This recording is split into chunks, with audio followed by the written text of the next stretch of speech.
Please join the board in the pledge to the flag.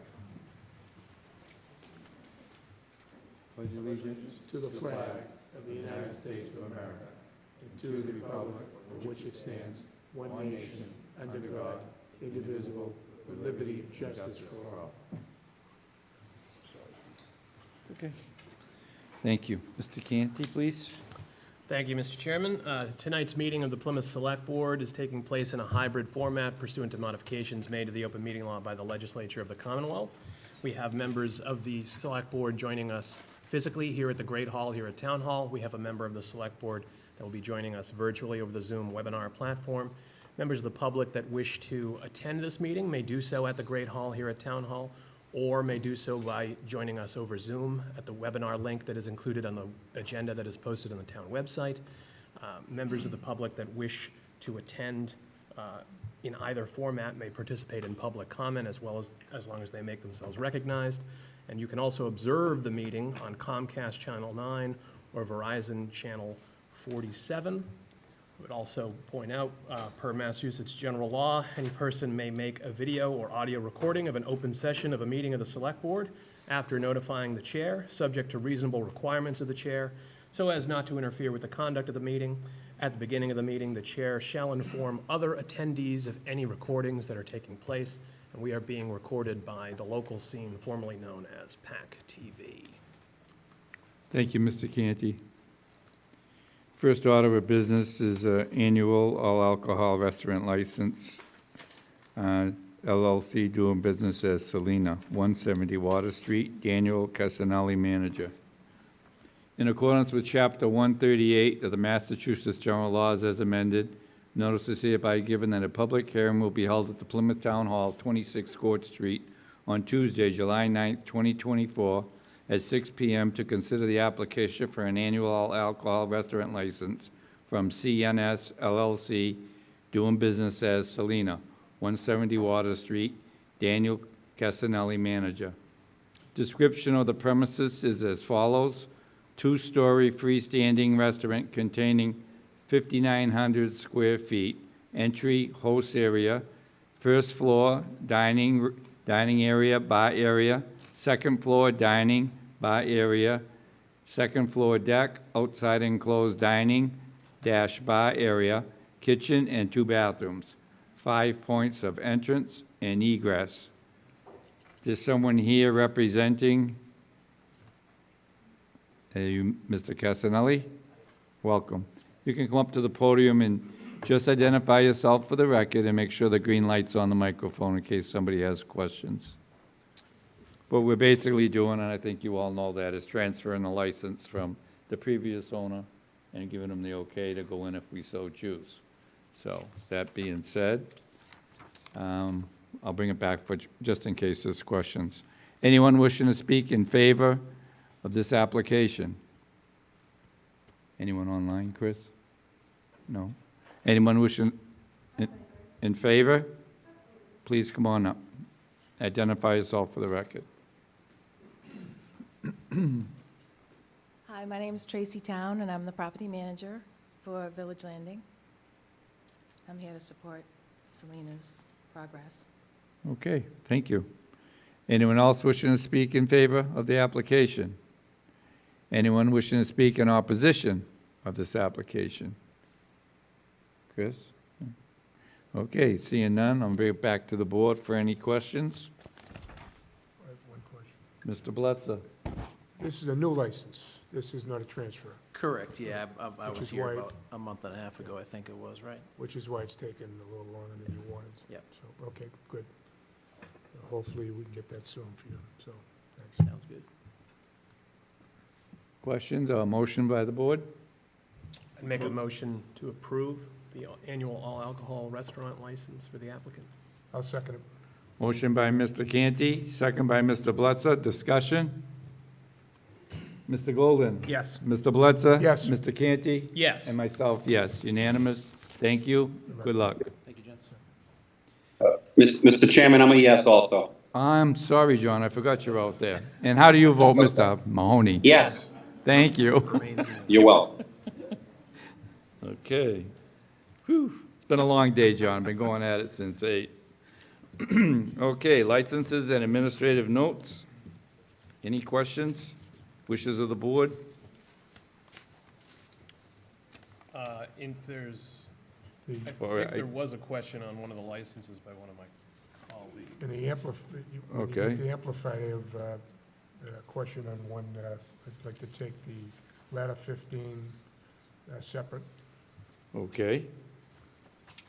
If there's no questions from any of my colleagues on the other licenses, I would make a motion to approve the other licenses, one-day wine and malt, one-day all alcohol, outdoor amplified music, and change of manager licenses as a group. Second. Discussion? Mr. Golden? Yes. Mr. Bledsoe? Yes, Mr. Canty? Yes. Mr. Mahoney? Yes. And myself, yes, unanimous. Now we'll go back to Ladder 15 LLC, Sukasa. is there anybody here from Sukasa? I have some questions, I had some questions for them, and I just want to bring it to the board's attention that, first of all, I don't want to be the outdoor dining police, so, and I got some emails last year, and I'm getting them again this year for the same business, Sukasa. They have a plan that was accepted by us, and the plan shows that the parklets, you all have that in front of you, as well as tables along the parklets. There are not to be any tables along the sidewalk, and the reason for that is for the ADA compliancy on the sidewalks. We were adamant about it, and we were adamant this year about people being consistent. We want to treat everybody the same, and there's going to be consequences if some people violate the plan that they've been given. And they've been given, quite frankly, this plan, this outdoor seating plan is very, it doesn't cost much for them. We're just about giving it to them because we want them to succeed. So with that being said, I'm going to ask the town manager, and I don't even think if I need the board's approval, that's fine, to look into, I see two violations, one on Wednesday, June 19th. I see another one on July 6th. And just for the history here, last year, I brought it to the attention of Lisa, our license agent, that number one, they had amplified music out there without a permit. They also had they had tables along the business. You could not get down the sidewalk. And I didn't take a picture of that because, quite frankly, again, I'm not the outdoor dining police. But I saw it at least 2 times. Tuesday nights are our meetings. And now I see tonight they're looking to have the same thing, that amplified music. They want to get it. Only this year they're asking for a permit for it. So there's nobody here to answer my questions, but. I'm here. Can you hear me okay? Oh, I'm sorry. I'm actually, hi, my name is Erin Murphy. I own Sukasa. I'm actually working in the kitchen tonight, and my Okay. husband Nick has the boys, so I'm unable to attend the meeting. I But apologize. I am here. Can I start over again then with the questions? Oh, I heard everything. Well, but Oh, I'm going to ask okay, you a so- question. Go ahead. I want to ask you questions. You submitted a plan this year, and the plan was the same plan you had last year, right? Correct. So If- I actually started to submit once I heard, there was a meeting a while ago that I was made It's- unaware it's not- of it's that not my I should question. have been Erin, at probably, Erin. but we weren't. And so I started the process of getting two things. One, altering the premise for the tables that we had out previously, and then also moving forward with the permit to allow the live music that we have. It's 4 times this summer, I believe, on Tuesdays, 4 different occasions. So that's what the permit for amplified music is referring to, as well as just our regular music that we play. Erin, so I'm going to ask you some questions, okay? Sure. If you could just answer my questions for me, I'd appreciate it. You submitted a plan with 2 parklets and then you had 3 tables along the parklets. There was no tables along the building on this plan that was Correct. submitted and was accepted by this board. Is that correct? It's the same plan as last That year? is, Okay, that is correct. all right. You did, you, on that plan, actually, on July 6th and on July 19th, I have pictures sent by a citizen showing tables along your building in violation of the So, plan. No, were they there? Do you agree that those tables were out there?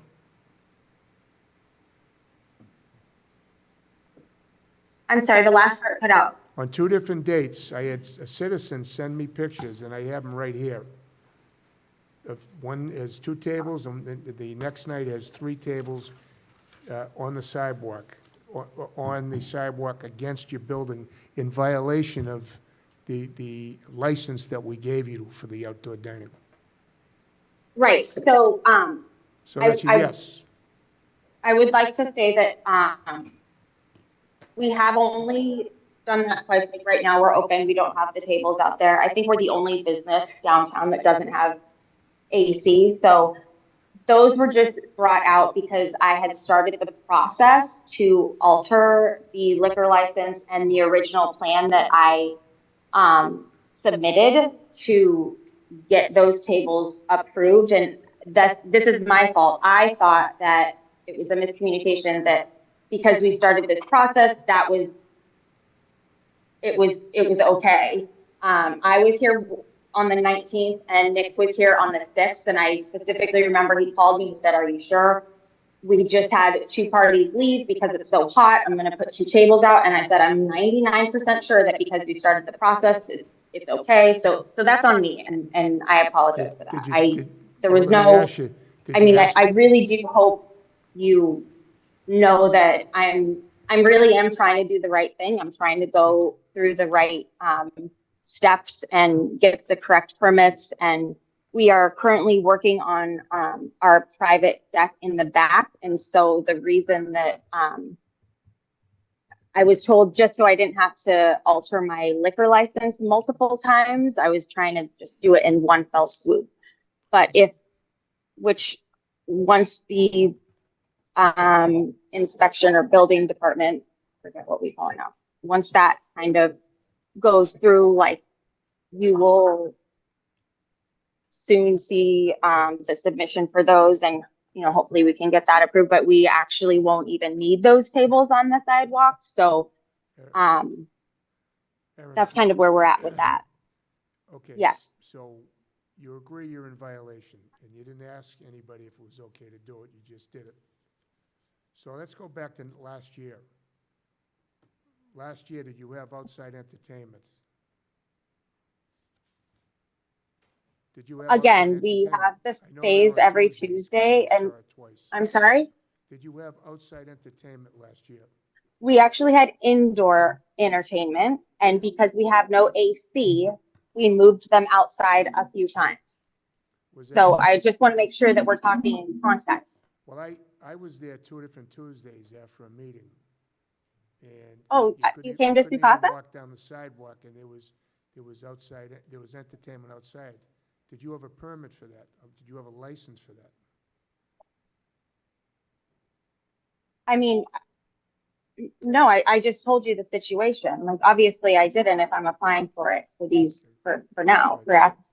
I'm just, there was, again, I'm trying to go through the motions and do the right thing as far as getting a permit for the 4 times that they are playing this Okay. season. Erin, So I can't go back in time, and I wish I could. I wish I knew that it was such a big deal for me to move the indoor entertainment outside when it was 90 degrees in there. So that is, again, on me, and I apologize for that. okay, so, just so you know, did you get an email from a license agent last summer to say that you're not licensed for tables along the building? And, The only email I got was from somebody telling me that I wasn't allowed to use Sonos inside.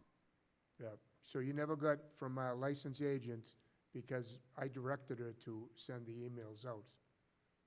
It was, And she told me, the emails were in reference to the music inside, no. It that had we nothing to didn't do have a with it. license This has to nothing to play. do with, this is the outdoor dining, that the sidewalk was blocked, you weren't licensed to have tables along the building, and you weren't licensed to have entertainment outside. And I came back Okay. 2 weeks later, and it was still going on. So, Okay, let me so go a little what would, further now. what Let me go a can I little do further. for So, you? I'm fielding emails from residents about your illegal activity, and I got it last year, and then this year they're saying, I saw the meeting, and you were adamant about enforcing if they violate. You were adamant this year that the plans you submitted, the plans that you're gonna have to stick to and adhere to, because that's what we're approving. Also, Right. one more question. Were you at the meeting that we had for all license holders we had that meeting at the library, and it was a mandatory meeting, so I hope Yes, you we there. were. Okay. At that meeting, when I was up in the front and I talked about outdoor dining, and that's before the ABC talked about it, but I talked about everybody playing by the same rules, and everybody playing it by the same rules. And there was a reason for that, being adamant about that, is because I had one of your fellow business folks, another restaurant that has a couple of them, and was upset about we weren't treating everybody the same. We weren't being consistent in what we're doing. And she lambasted me in the town hall, in the town manager's conference room, okay, about being consistent. And I promised her, I'm going to be consistent. Oh, you can believe that. I know, she told me about the meeting. Okay, I'm so well you aware. know all about what I had to listen to if she told you. And now now I'm seeing the same activity again, you're in violation, again, and now you're asking for an amplified outdoor, and number one, you don't have the space to do it. Number two, you have people that live upstairs from your business, you have other businesses that also have outdoor dining and also have windows open that may not want that disruption in their business. So, for a couple of reasons, I'm going to vote no for the outside. Okay, am I allowed to, can I respond No, I'm before going we to start finish. voting? First, number one, it's because of your disregard for rules, okay? Okay. 2 years in a row, okay? And the second thing is that I don't think your neighbors and people want this activity. So, No. and you don't have the room out there to do it too. So there's 3 reasons. Actually, look, let me know when you're done so I can I'm done. correct you in that. One of our tables and umbrellas was stolen, so we actually just, and we just move the tables back, and so Patrick, Faye, and Mal Faye, who play all over the town and are very well-known and loved. I mean, people come here specifically for them. That is the only people that play here. Honestly, live music I makes love me the Fays. uncomfortable. I love the Fays. So, yes, correct. And But those are the only people that I allow to play here. It's not random, But whatever. it's irrelevant Anyways, to what we're beside talking the about. point, the space that they stand in, it's not the band, it's just brother and sister, one guitar, and they stand in the space where the table was. So it's not adding extra space. There's no, it's not moving again, like more into the sidewalk, that sort of thing. Just wanted to clarify that. That's the end of my question. Again, So I'm sorry. it's the end of my question, so if anybody else has questions. So did you want me to stop talking? Is that No, what you're you can saying? talk, but- I just wanted to make sure that you were aware of kind of what the setup was. I And saw that, it. I saw the setup. I do wish that we could, oh, have you dined here before? I saw the setup Okay. last year, Folks. twice. She has the floor, Mr. Bledsoe, and let's asked- wrap she I was this just- up. question. I I think, answered the question. we're just going, this isn't a trial. Yeah, So, it feels like we it a little heard bit. I Mr. just wanted Bledsoe. to clarify a Yep. couple things that were said No, before we no started problem. voting. Is that not okay, or? What's that, ma'am? I said I just wanted to clarify a few things before You people may. started I'll give you voting. another minute. Is that enough? I'm sorry? Is a minute good to wrap it up? Sure, I can Okay, wrap it up. go right I just ahead wanted then. to make sure that you were aware of the space that is being used for the music. And, you know, I wish I could go back in time to fix things. We are just trying to make it work. And again, I apologize for not going down the right path. There was no ill intention or anything like that. That is why I'm trying to do it correctly this time. And, you know, after everything that our businesses have been through over the last couple of years, I would hope that that would be kind of I hope you could have some sympathy and compassion to understand what we're doing. So, Okay, thank you. Any other, Mr. Canty? I guess my question would be for the town manager. So if it's on the agenda currently, this particular application for every other Tuesday for July and August from 5 to 9. And I understand, Selectman Bletzer's concerns, and I understand the applicant's stance and opinion on what happened. And if we wanted to, they've applied for July and August. Our next meeting isn't until, as of right now, unless something comes up, July 23rd.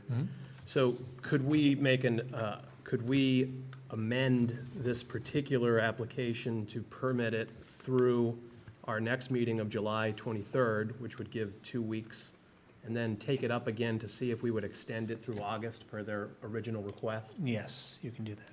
So I would, unless anyone else has any questions, that would be, it seems like my colleague does, but I would say before I turn the floor over to Mr. Golden, that would be my intention, is to make a motion to do that, sort of as a probationary period, given the violations, but it's also, given that this is the peak season for businesses like this, I would rather not over penalize if they can correct the behavior going forward. This could be a teachable moment, and we could perhaps move forward in a more amicable way. Is that a motion? I'll defer to Mr. Golden, but Okay, Mr. Golden? Thank you, Mr. Chairman and Mr. Vice Chairman. Aaron, thank you for being here tonight. Having worked in the restaurant industry for many years myself, I can appreciate that you being in the kitchen right now is probably just as hectic as having to be a part of this meeting. I have a couple of I love questions. tacos, but I didn't sign up to make them. I have a couple of questions. First, Sure. I guess I'm not understanding where the entertainment will be. You said that one of your tables and umbrellas has been stolen. Yeah. Does that mean inside of the parklet or on the sidewalk No. space? So do you see how there's 4 and then there's 3 on the, because we have like the wider sidewalk. So the 4 tables are the parklet, and then the 3 are on the far east side of the sidewalk. So our last table towards the end, like towards the Asia Tasty, whatever, was stolen. So we just decided to move the 2 tables south, and then Mal and Pat will just stand right where that first table is, like closest to our entrance. And he just plays his guitar and she sits on her stool, sings for a little bit. So like close to the tree that's outside your business, right? Correct. Yep. Okay. I guess my other question would be for the town manager. Do any other businesses have sidewalk entertainment as part of their licenses? That's a good question. I think there's only 4 of us total doing outdoor dining this year. Yeah, I know can't think of Ubud any has other- their person inside, On and Court I'm not Street- sure On about, Court Street, no, I know I that think Vitamin Bruce C as well. has outdoor amplified music. Sure, but That's the only one that's on their private patio, correct? That's right. I checked today, the answer is no. Okay, thank you.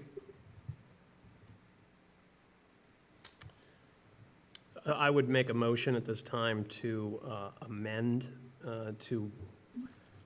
the main motion, to permit allow the application through July 23rd, our next meeting, and to take up the remainder of the request on July 23rd, which would, the remainder of the request being through the month of August.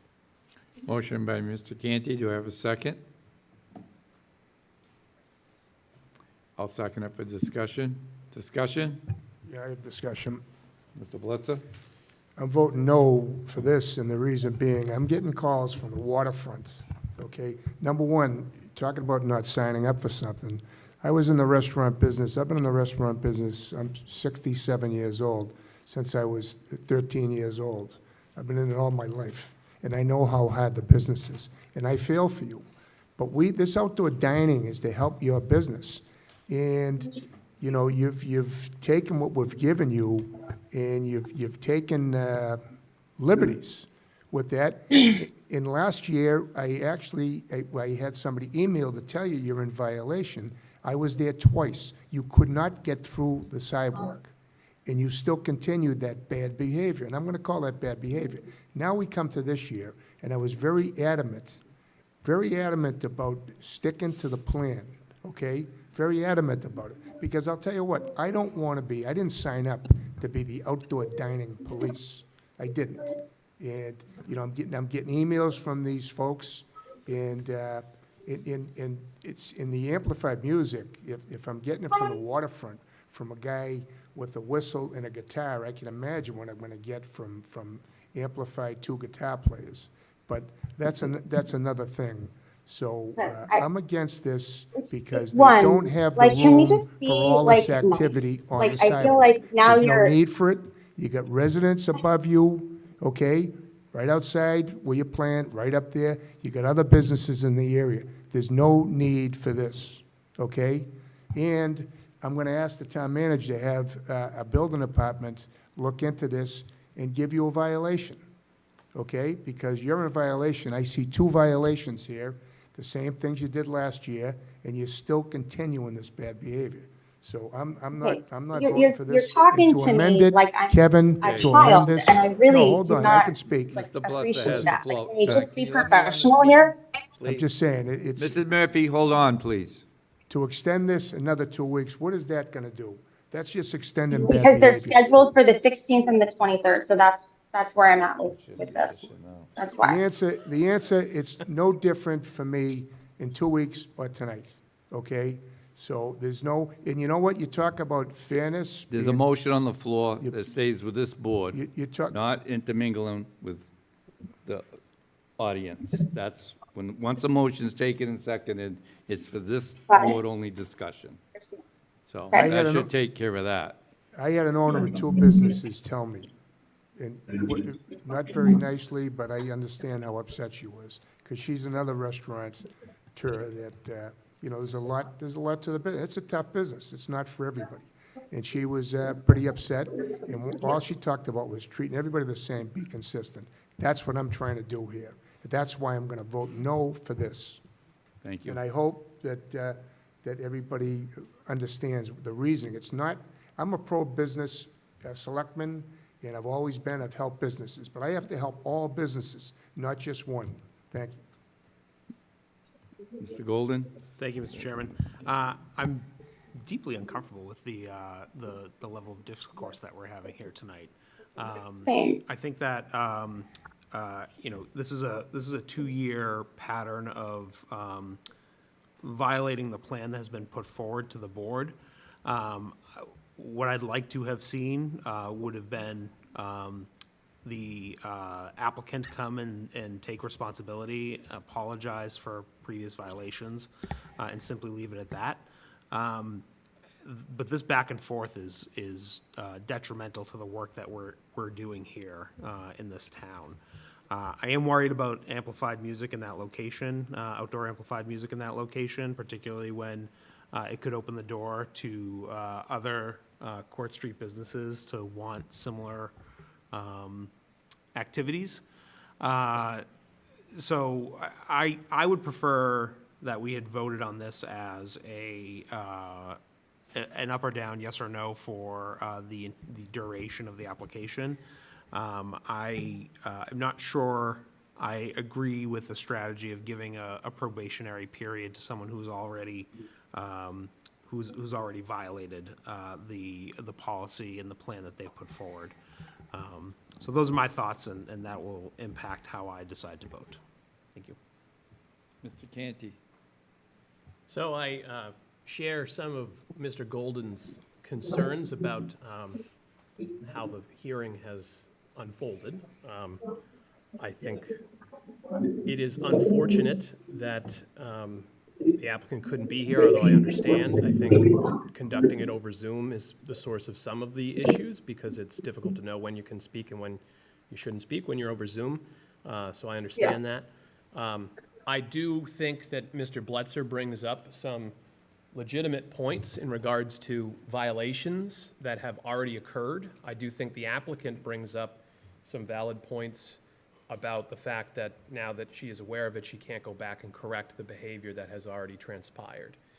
I think, given the time-sensitive nature of the application, given that this is the peak season for these businesses to take in as much money as they can while there's more dollars to be taken in, that there is value in giving them a probationary period. I think that a probationary period in my line of work usually is only applied when someone's already done something wrong. And then you see, can they right the ship or not? If they can't, if we come back in 2 weeks and there are continued violations, continued complaints, if it's creating hazards for ADA compliance and handicap access throughout across the sidewalk, then that's a different story. But I would rather give the business an opportunity to correct the behavior so that they could go forward with it this year and in the future, rather than having them have to wait until next year or work something else out at the last minute. It would be a detriment not only to the business, but also to the musicians that they've already booked for these performances. And I think that there is a benefit in us, now that we've had the come to Jesus conversation with the applicant, and the applicant cannot come before us and say they are not aware of the issues that transpired again after what has happened tonight.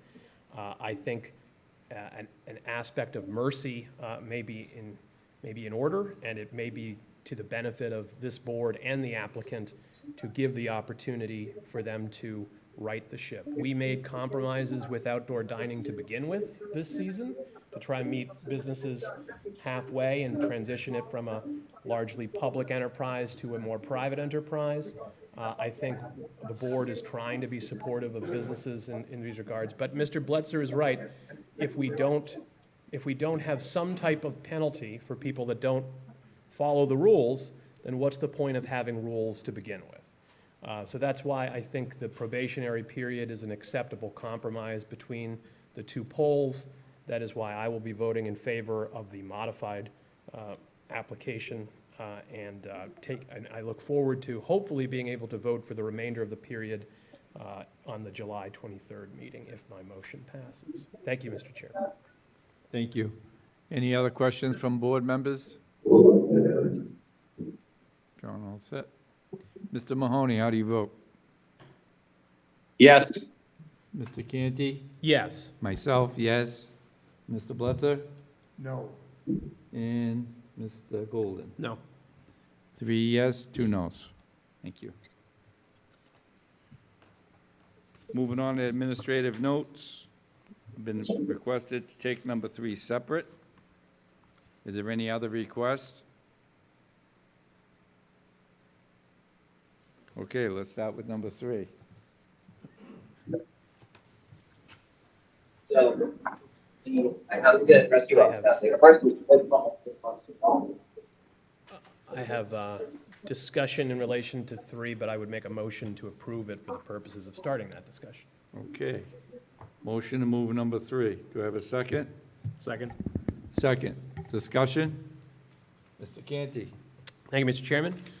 So this is something that we had previously taken up in an executive. I voted a certain way in that executive. I intend to vote that certain way again tonight, but I think I owe it to everyone to make clear what the nature of my vote is and the reasoning for it.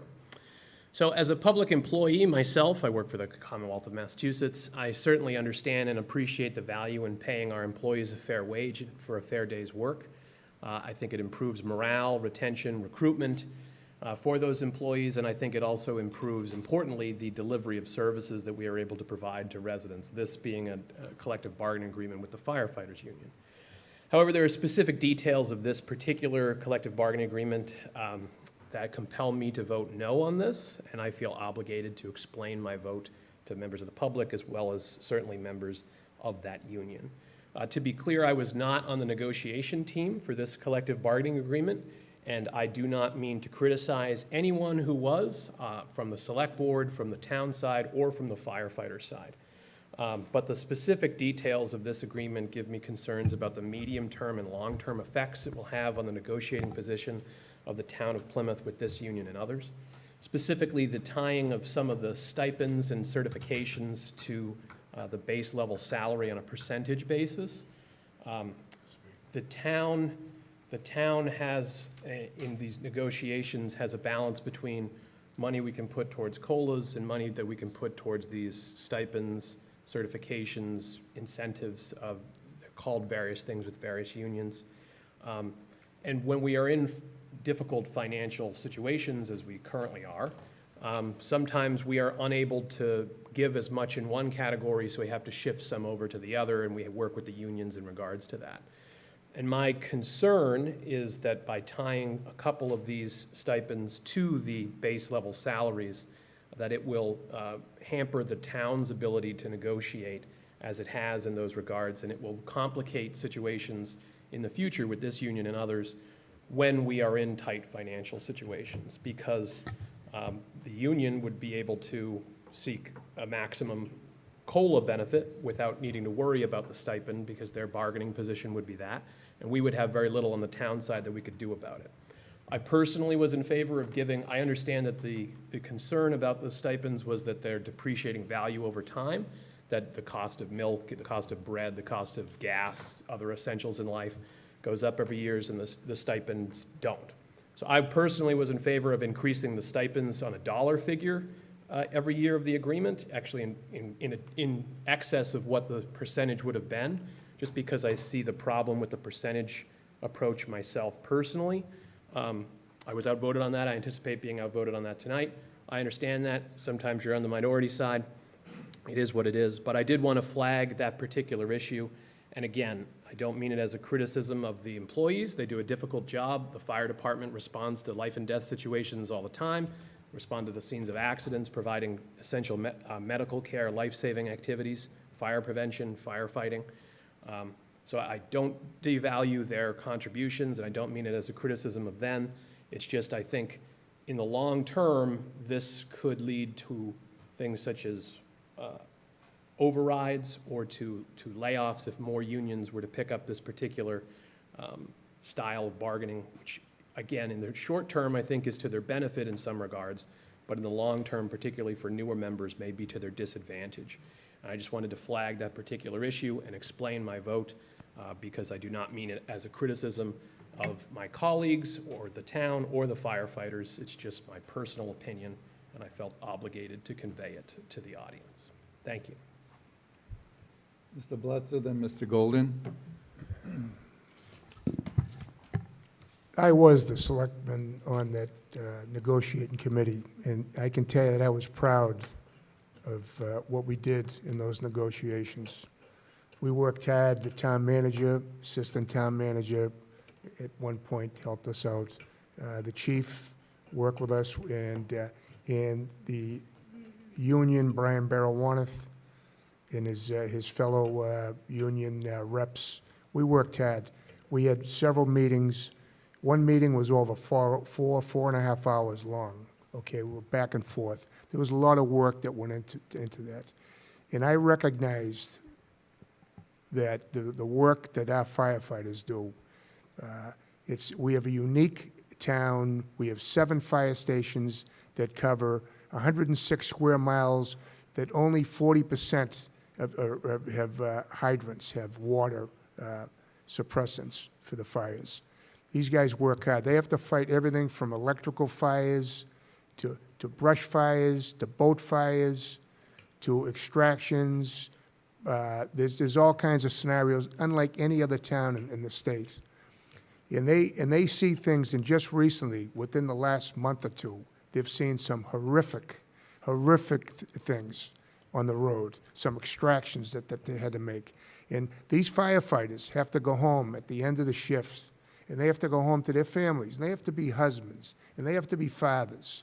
And it's pretty hard after seeing some of the horrific things they do. So, yeah, when I became a selectman 3 years ago, the first thing I wanted to do is get all our public employees paid fairly, because we were losing a lot of these employees, but the police and fire were the two unions that I felt were the most underpaid. And I wanted to get them good contracts, and they got the best contract that they have had in years, they got last time. And this one was similar, not quite as good, okay, but it was a good contract, and they deserve it. And I'm gonna sit here and I'm gonna defend that contract. And I actually brought the chairman, Dick Quintal, in the end to be like the closer, just to get this done. Because I wanted to make sure, being inexperienced, that we had enough money to do this contract. And that's one of the things we talked about with the town manager. Lynn was involved, not every one of them, but and we try to do a contract that we could pay for, and I believe we can pay for. And I'm not a doom and gloom selectman. I believe that good things are going to happen in this town. We're going to increase our revenues in this town, because we're going to get some economic, commercial development that's going to bring more revenue in to pay for these contracts. Okay, so that's what I am. I'm a half-full selectman, glass half full. So, and I'm positive. So I am proud of the contract that we negotiated with these firefighters.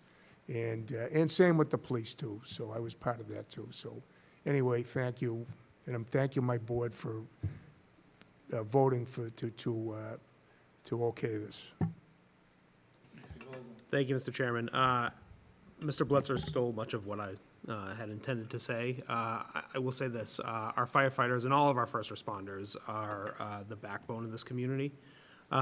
They comfort us when we're sick. They help us through some of the worst times in our lives. They're there for us when we're scared, when we're in pain, and they deserve to be well compensated for the work that they do. I fully intend to support this contract, and I believe that the negotiating team did an excellent job. And I certainly don't want to quibble over a couple of bucks over the course of the years. I think they deserve every penny of it. Any other questions or comments from the board? Seeing none, I'll cap on to that. I will note, and correct me if I'm wrong, this is the first CBA, which is collective bargaining agreement, that the fire department's actually signed in this community in the last 10 years. I think that says a lot. And I know it's a little bit early, but the teachers, which I sit on, that's one of my groups, very close. It's just a matter of some language. So I'm proud to say that the community is stepping up to the plate and taking care of the employees, as I feel they should. We're in a different environment now. And yes, money's tight, but you know what? When there's no more money, there's no more money. And if it means a layoff, and they all know that, then that's the road we get on when you get there. Because I've been around here a little bit, and I've heard these stories 20 years ago, or 18 years ago. And, you know, it's like, well, on this day, Plymouth's going to fall off the map. On this day, we're going to do that. So the employees in the past, the one that have been here a while, have always been, 0, 1, 0. That catches up with you after 10 or 15 years as an employee. Milk goes up, gas goes up, I don't have to tell you, everything's gone up. A lot of these people live in this community, and a lot of our firefighters have second jobs. So whether it's, and I'm not going to single them out as my favorites, they're for Betty. No, it's a joke. But we have the police department, we have the fire department, and we have DPW. The same thing goes on in every department. So, I mean, I didn't see anything in there that was going to break the town, but you know what? Let this be a message to the community. The community is just as much at fault if we are in hard times as if they had planned for this day when we lost $10 million in the power plant. And I can tell you, We all knew it, because I was here then. Then I had 10 years off. So, that being said, we need to get the economic development train going, and I've asked Mr. Golden on the side to assist the board with that and take the lead with the planning board and whoever else he feels, staff and Derek and Silvio, to start the meetings, to get it going, to plan for a future. Because we can sit here all day and say, well, we only got this, we don't have that. Let's get going, let's get moving. I'm gonna be honest with you, my plate's full right now. I've been going at this job since 8 this morning in this building and the one down the street. All town business, all day long. So, that being said, anything else to say? I'm proud of fire department. I'm proud of the money we're taking care of those buildings. And I'm gonna say, John, I'm proud of this building, even though I didn't agree with you when you did it. But it is a beautiful building, and the one across the street. So, you know, when I look at the West Plymouth Station, and I know it's, what is it, Station 2? Oh, that was a good one. It makes me proud to ride by that today. It really does, when I go to the bank and stuff down 44. And I say, you know what, I love this town. That makes me proud. This building makes me proud. That's what we are. I mean, you know, we can go back and forth with the money. Are we gonna say no percentages to any other, and I'm not gonna point, I'll keep my fingers down, to any other managers in this room that get percents? I mean, if we're gonna carry it for the employees, we should carry it right across the board. We don't, and there's a reason we don't do that. So, and that's it for me. So, Mr. Mahoney, how do you vote? Yes, Mr. Chairman. Mr. Canty? No. Mr. Blitzer? Yes. Mr. Golden? Yes. And myself, yes. 4 in favor, 1 in opposition. So we have administrative notes 1, 2, 4, 5, 6, 7 through 17. Do I have a motion or a request from the board? If there's no questions from any of my colleagues, I would make a motion to approve administrative notes 1, 2, and 4 through 17 as a group. Second? Motion by Mr. Canty, second by Mr. Golden. Discussion. Okay. Mr. Canty? I vote yes. Mr. Blitzer? Yes. Mr. Golden? Yes. Mr. Mahoney? Yes. Okay, yes, unanimous. Thank you. First order of business on the agenda, Sharps Disposal Program.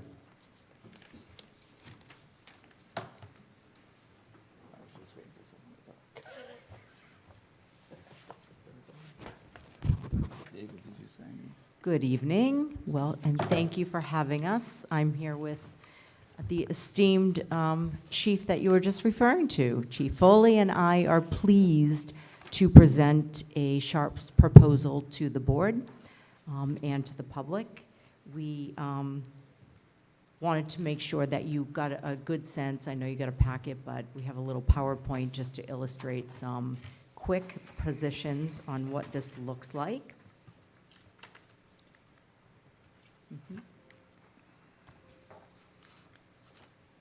Oh, look at that, it works. Excellent.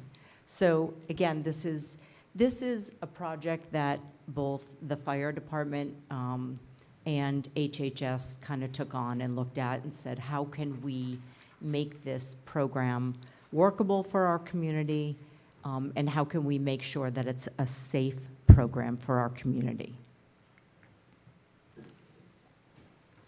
And that is our joint presentation. So, oops, this is very sensitive. So why we're here, we wanted to give you a little sense of how the previous program was not working. You see some pictures up there that are a little disturbing, I hope, the challenges and concerns with the previous Sharps disposal program. Previously, and Chief can talk probably more about this in detail with any questions you have, but essentially, there was a kiosk outside of the fire department, just not really manned because it was outside 24/7, and while there was a very positive intention when it was done that way for people to allow an anonymous disposal, and we respect and appreciate that at the time. But unfortunately, what happened is other businesses from other towns random people, and again, Chief can speak more in detail, but it became a dumping ground, quite honestly, for all kinds of medical waste, not just sharps, as you can see. And those are two of, hundreds of really disturbing pictures. It really posed a threat to our fire department personnel, who then had to take these waste pieces and try to put them into the machine, which we do have 2 machines, Chief. And there was, a needle stick at one point. It just was super unsafe for their personnel to handle this type of material. We got together and talked about ways in which we could effectively have a SHARPS program still in Plymouth, but it be much safer for both residents and personnel. And so we came up with a program where we would hire a company that does this for a living, that knows safety, that understands how to take care of materials such as this. So there would be a Sharps disposal kiosk provided by this company, which is well known in the area. They service the BAMSI right now, Sharps program, so they are familiar with Plymouth and our residents. They're in compliance with sanitary codes, et cetera. They handle all the disposal. They handle picking up. So essentially once a week, this kiosk, which is quite small actually and compact, would be in the Public Health Division's office. So there would be some eyes on. If someone came in and didn't have a Sharps container and needed one, Public Health could simply hand them one for their convenience. And we wanted it in the Public Health Division. We did discuss maybe at Cal, to be honest with you, with some seniors and in other communities, but we wanted some extended hour access for those residents that maybe needed some disposal and worked during the day and needed an evening opportunity. It's Plymouth residents only, and seeking to dispose of individual, family, and pet use Sharps. No medical waste, no pills, no loose Sharps permitted.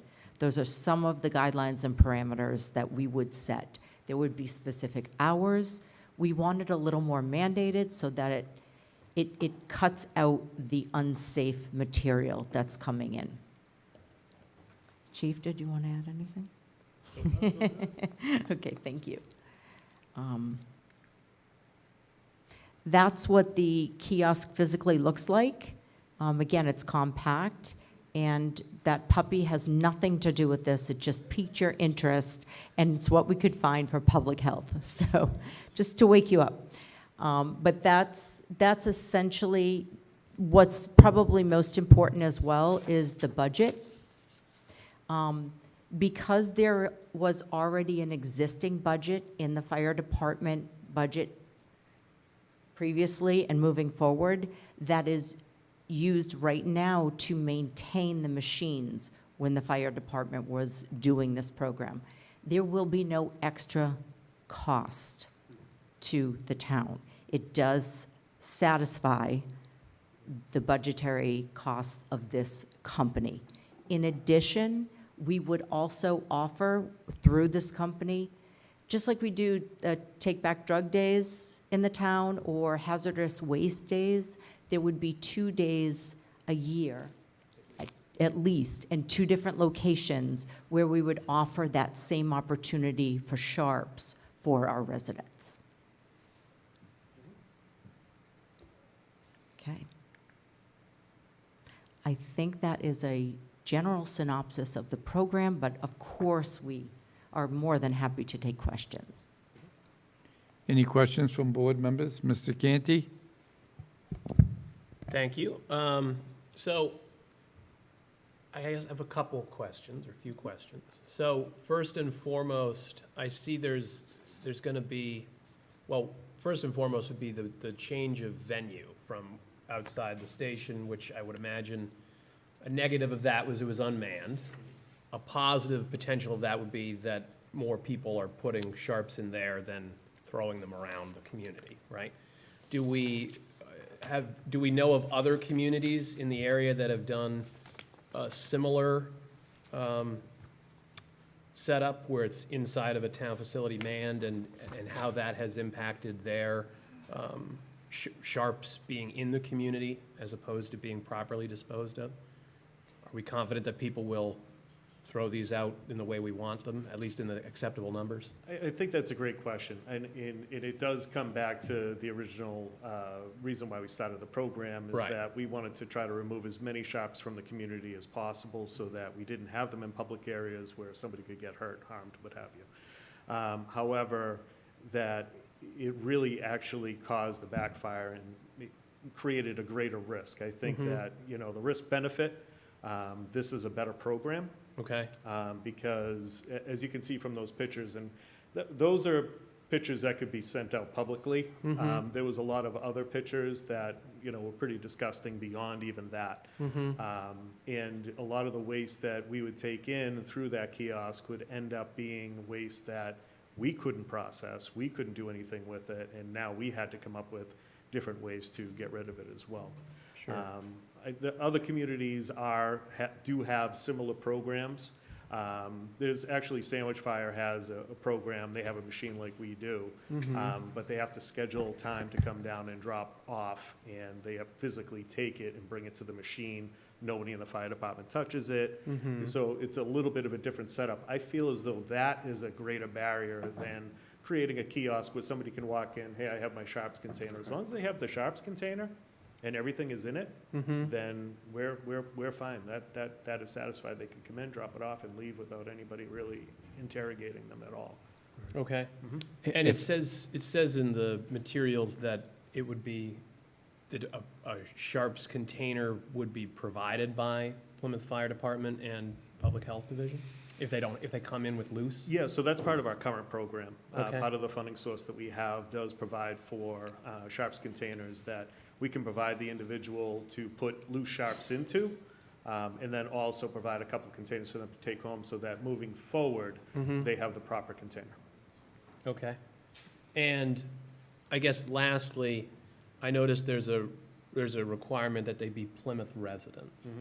So I guess one of my concerns with that, I understand that with limited resources, stuff like that, you want to have you want to make sure Plymouth residents can get it.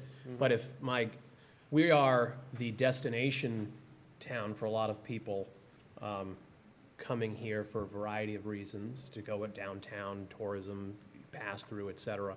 If one of those persons is here with their sharps and they think they can dispose of it properly here, I'd rather, even if they're not a resident personally, have them dispose of it properly here, even if they're not a Plymouth resident, than throw it in like Morton Park or something, because they can't legally dispose of it here. So could you speak to the Plymouth resident requirement and? So there are other programs out there, such as BAMSI, that we can guide people towards, that Okay. if they do need to get rid of those sharps, I believe that they'll be able to get through that program as well. Okay. So it's really just trying to limit the resources right now to current residents. Okay. And we can look at what kind of numbers we're bringing in and reevaluate and see if we have, if we have to come back for additional funding to alter the program at all, we will do so. So we'll continue to monitor it, and if we see opportunities where we can expand the program, we will. Okay. I would be interested in knowing how that plays out, particularly, because I do think it would be nice if we could just, I don't know that a tremendous amount of Kingston-born Carver residents are going to be traveling here specifically to do that, but I'd rather they have the opportunity to do it while they're here than feel, oh, I can't get rid of it the right way, so I have to get rid of it the only way that's left. And I think a lot of people that go on vacation, I know plenty of people that use injectables and Yeah. what have you, and it's part of their planning. When they pack up to go on vacation, they plan to have their sharps containers and all of that, and, properly dispose of it. So Sure. I don't think it's going to be that much of an issue, but again, we'll keep an eye on it. Okay, thank you, appreciate it, Chief. Any other questions from the board? No, I just have one. The people that you anticipate using this would be like diabetics that have to inject. You're not talking about heroin addicts that are going to walk up and come in under the influence of heroin with their Sharpies to bring it in. You're anticipating residents coming that have nowhere to put their needles. Yeah, I mean, I think I A think, Sharpie container sure, is, only needles fit in it. You can't, which is the reason why you need the containers. I mean, we use them at the courthouse all the time. yeah. And I forget, I thought the fire department used to pick them up from us, or EMTs. Us and the Yeah, police also. but that's all it goes. You can't put, if somebody's bleeding, you can't put a bandage in there, which is what you're getting at the police station, at the fire station. Yep. Right, exactly. And just further, besides BAMSI, High Point is High also Point, a yep. destination that takes sharp, so that's part, that's someone in the community, to your point. So maybe if there's more, What about all the sober houses? You have a lot of sober houses. They might have people injecting legal things like insulin. right. I'm hoping that if you take the time to have a container, drive downtown or even walk downtown, park, find your way into a public building that you know is very heavy traffic, is security enforced, that if you're coming to the Public Health Division to do that, I'm going to hope that the majority of people are doing exactly what you're I saying. agree, and this is a great thing you're doing, so I think it's great. Thank you. Any other questions? I just have one or two, like the Manjaro, say, and what is it, Wayovi, or however you pronounce it, in the, like a pen, you'll accept those, right? I mean, that wasn't part of the problem we were having when the fire department was grinding away. So actually it was. So Okay. on the fire department side, it was a problem just because of the method of disposal. So the fire department machine is actually a basket that's basically an autoclave. And after it's done sanitizing the items on the inside, it drops into a grinder. That grinder did have difficulties with these new, spring-loaded injectables, these larger cartridges. However, under the Guilty. Chrysalis program, under this program, they dispose it in a different way. And that isn't a hurdle for them that they have to worry about or we have to worry about. So again, as long as that sharp is in a container, this company will accept it and dispose of it properly. And that's why, so I was guilty of that, because I thought, and I had it in the shop's container, but it was all the injectors themselves, because I didn't know how to take them apart and all You're that saying it's your jazz, so. fault. No. And then, one more, since I'm all medical here. This sugar meter here, and it's got metal and all that, and it says not to dispose of improperly, so would something like this be something we put in the shops to Yes. also? Yep. Okay. Thank you very much, and a job well done, and I'm very appreciative that you's worked together to bring this to fruition, because we definitely need it, the community does. We were very appreciative with the partnership. We were looking for different, avenues that we could go down to improve this program. And when I approached Michelle over at HHS, it was a quickly all hands on board, and I think it's a great solution moving forward. So thank you. Great, thank you very much. Thank you so much.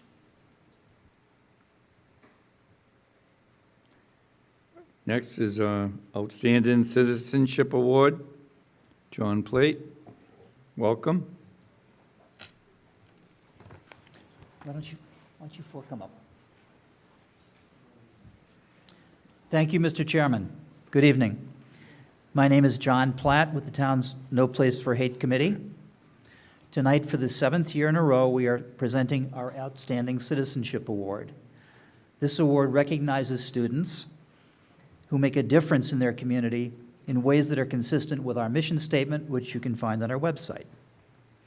The specific eligibility requirements for the award are: a recipient of the award will be a student who, in the opinion of the committee, has shown a commitment to social justice by challenging discrimination or bigotry through his or her actions, and/or who actively works to celebrate diversity or to protect the civil rights of all people in our community. Tonight, we honor two amazing young people. Our Vice Chair, Christina Bryant, will tell you about the first one. Please hold your applause until after the second presentation. Thanks, John. Our first recipient of this year's Outstanding Citizenship Award is Mackenzie Kelly. a 2024 graduate of Plymouth South High School. She was nominated by Jessica Fisher, a teacher and club advisor of Kenzie's. Ms. Fisher writes, as a member of the International Club, Kenzie was always willing to learn about different cultures. This led her to study French, Latin, and Italian, as well as travel to France and Italy. This year, Plymouth South established a Connections Club for native Portuguese-speaking students. Kenzie was immediately interested in joining, not because she knows Portuguese, but because she wanted to learn from her peers and demonstrate support for those English learners new to the Plymouth community. In Kenzie's words, I was the first non-Brazilian student to join the club and meet the students, and this caused several other non-Brazilian students to become interested and join the club, creating more interactions between these groups. Kenzie has also worked to learn more about and encourage a greater understanding of two other marginalized groups in society, the elderly and the homeless. First, Kenzie has been a 4-year member of the Interact Club and has volunteered at many programs at a local senior living facility, including holiday sing-alongs, luncheons, and senior proms. Second, Kenzie has been volunteering for 4 years to feed, gather warm clothing for, and socialize with local homeless population. As co-president of the Interact Club, this year she recruited other students to assist with the work of the Plymouth Task Force to End Homelessness. 4 times over the year, they shopped for the food, prepared and served it at the local shelter. Sometimes, Kenzie told us, we get to eat with them after they have been served and interact with guests. I think that it causes everyone in the club to feel more empathetic towards others because you never know what someone is going through, and having a meal served to them might be the best part of their day. When asked what motivates her in these activities, Kenzie explained, I like being involved in my community, helping others, and creating connections. Furthermore, seeing the work my mom has done for the school, neighborhood, and town has really meant a lot to me. She inspires me to be a good person and give back to others. Kenzie is headed off to Connecticut College this fall, their gain, our loss. The Town of Plymouth, No Place for Hate Committee, is pleased to present Mackenzie Kelly with its Outstanding Citizenship Award in recognition of her actions toward making Plymouth a better community for all. Thank you. You're welcome. You're welcome. Fellow committee member Art Deslunch will present the next award.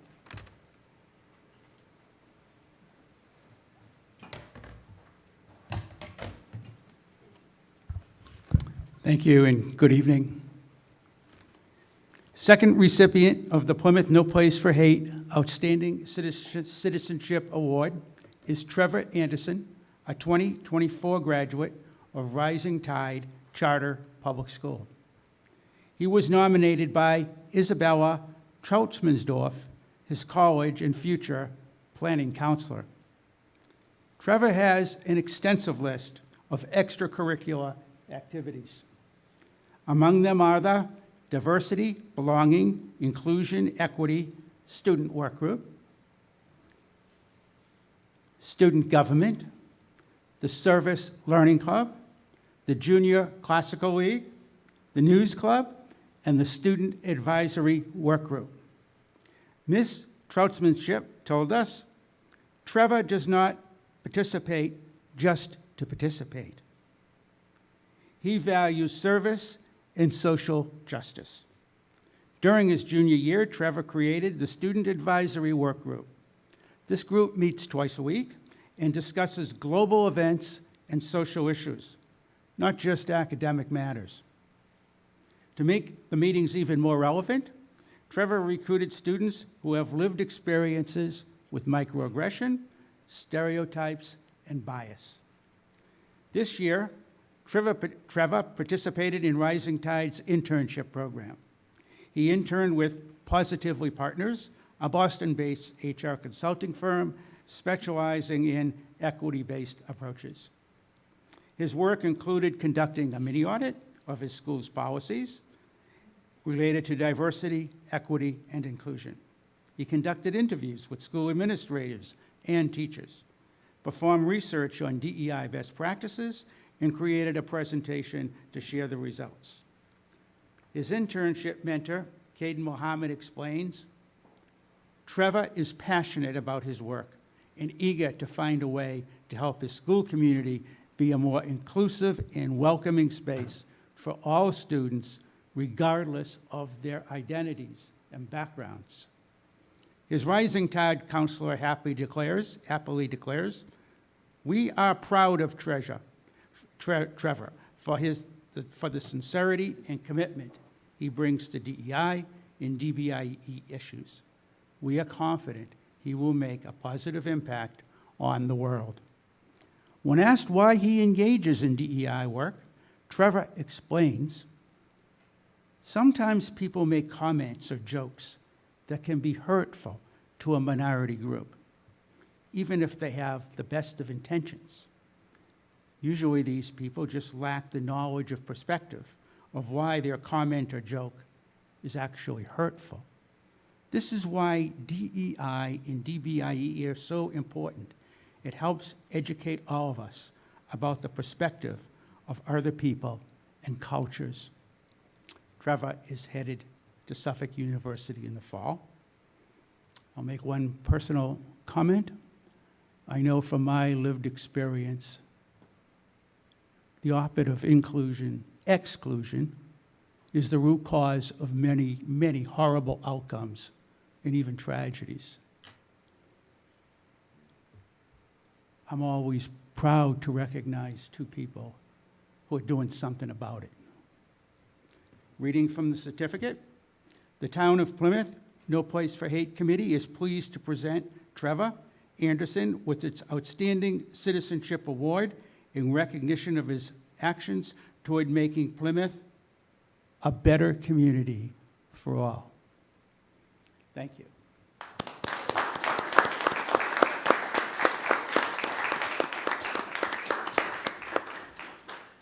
Now we're going to do a quick photo for the P4. So just the two recipients, please. You can either come on or just stand up where you are. Who wants to do? You can hide your shirts.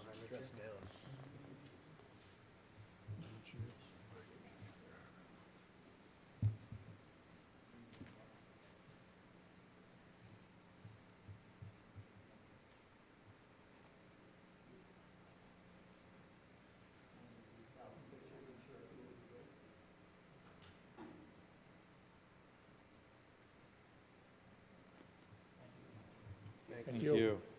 Congratulations, guys. Congratulations. Nice job.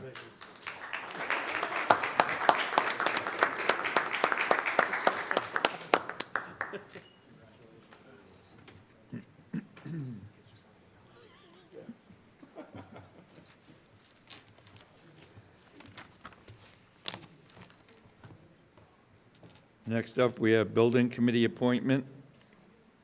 Mr. Joseph Lally. Is Mr. Lally here? Would you like to come up?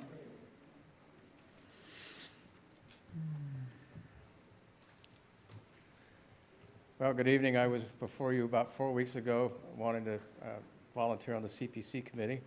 That didn't pan out, and I was contacted a few hours later by a couple of folks that put me together with David Peck of the building committee, who suggested that I might want to apply to serve on that committee. So I have attended one meeting and also spoke with the town manager about it and a couple other people. So I'm interested in this position if it's available. I think it is. And about the only thing that's changed from my speech 4 weeks ago is that I'm 2 weeks closer to retirement. 4 weeks closer to retirement, excuse me. I poor at math this time of day. Thank you, Mr. Lally. Any questions? Mr. Canty? So, hello again, Joe. So obviously, we're familiar from our prior work on the Advisory and Finance Committee together, which you're still on. I'm familiar with your background, but I don't know that others necessarily, particularly in the audience, are. So can you just briefly talk about your professional experience and why you think you would be an asset to the Building Committee? So I'm winding down a 40-year career in higher education facilities management. During that time, I also served on the Tompkins County Board of Representatives for 1 year, filling out a term I was on the Town of Dryden Planning Committee for, I think, about 25 years, the last 13 as chair. Familiar with government processes and all that, and not everything, but certainly have a rich background in that. Strong background in facilities capital planning, as well as project administration. I oversee an operational budget of about $150 million a year, or I did until June 1st. And a capital program that has been running the last couple of years in the vicinity of about $80+ million a year. So very familiar with trying to pull together 5-year rolling capital plans, and that seems to be one of the needs that I've heard about for the building committee, as well as just, I see some challenges and some opportunities, so hopefully it won't be too much like work. Hopefully not. Well, thank you, Joe. I appreciate that. I think it'd be a great asset to the building committee.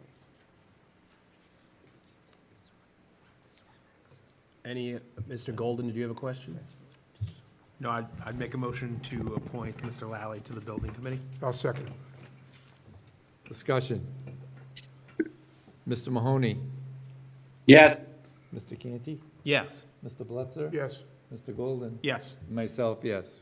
Thank you. Congratulations. Thank you very much. Next, I'd like to take up the opera update. Ms. Barrett?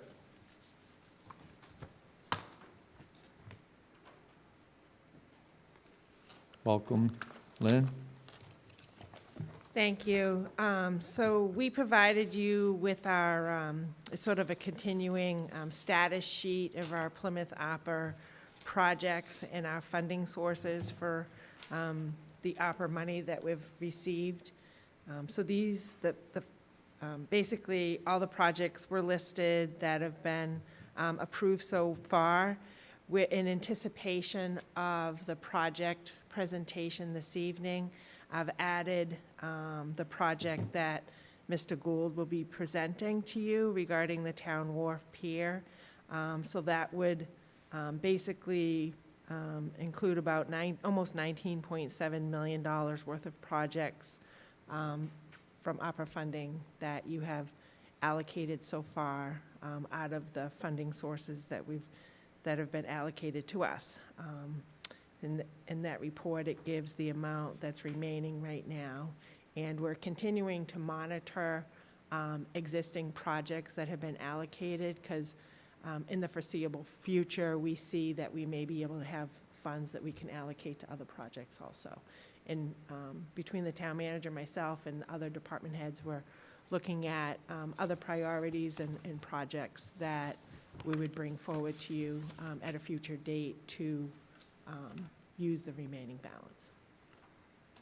If you have any questions regarding that sheet, but basically that's all I wanted to present. Mr. Canty?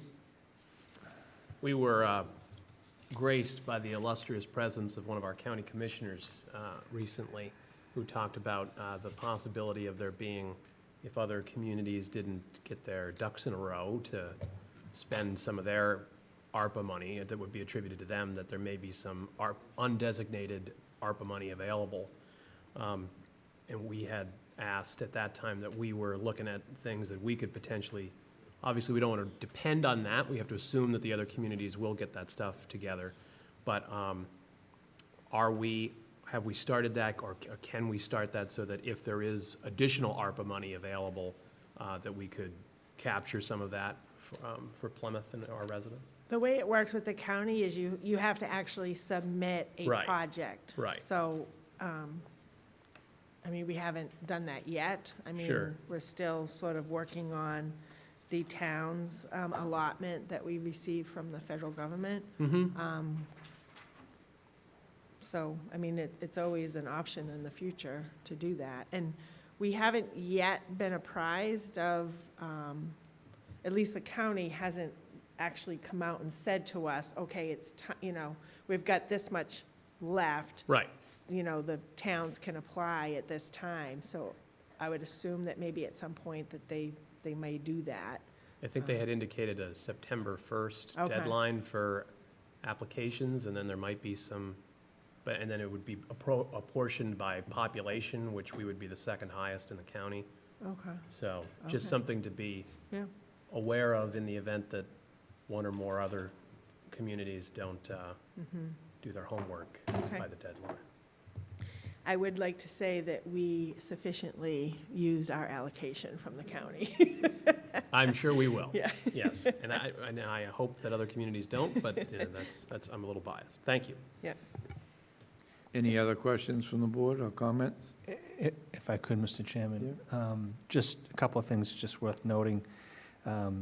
We have, as Ms. Barrett pointed out, approximate balance of $943,000, and we may have some additional monies that'll get freed up when some other project closeouts are complete. But these dollars need to be encumbered by December 31st of this year. So, we got about 6 months to encumber these dollars. Some of the projects that Ms. Barrett and I have talked about, we plan on working with the various departments, because these have come to our attention over the past month or so. We've received a number of complaints. Some board members have brought to our attention the need to repave the walkways of the training green. So that's something that if the board wants us to continue to pursue, we can do that. I've talked to board members about test wells. So we're currently looking at a test well location in West Plymouth. We have funding for that. But as you know, there are other test well opportunities in South Plymouth that we'll work with the DPW director to get us a cost analysis on that, so we can get a sense of potential drinking water sources down in South Plymouth. And then last, as you know, we have talked a lot about doing a top-to-bottom analysis of Memorial Hall, so engaging an engineering service to do that analysis is also something that we've been meeting with the facilities management team on. So those are just 3 items that we have been in discussions with that we plan to bring forward, assuming the board wants us to pursue those.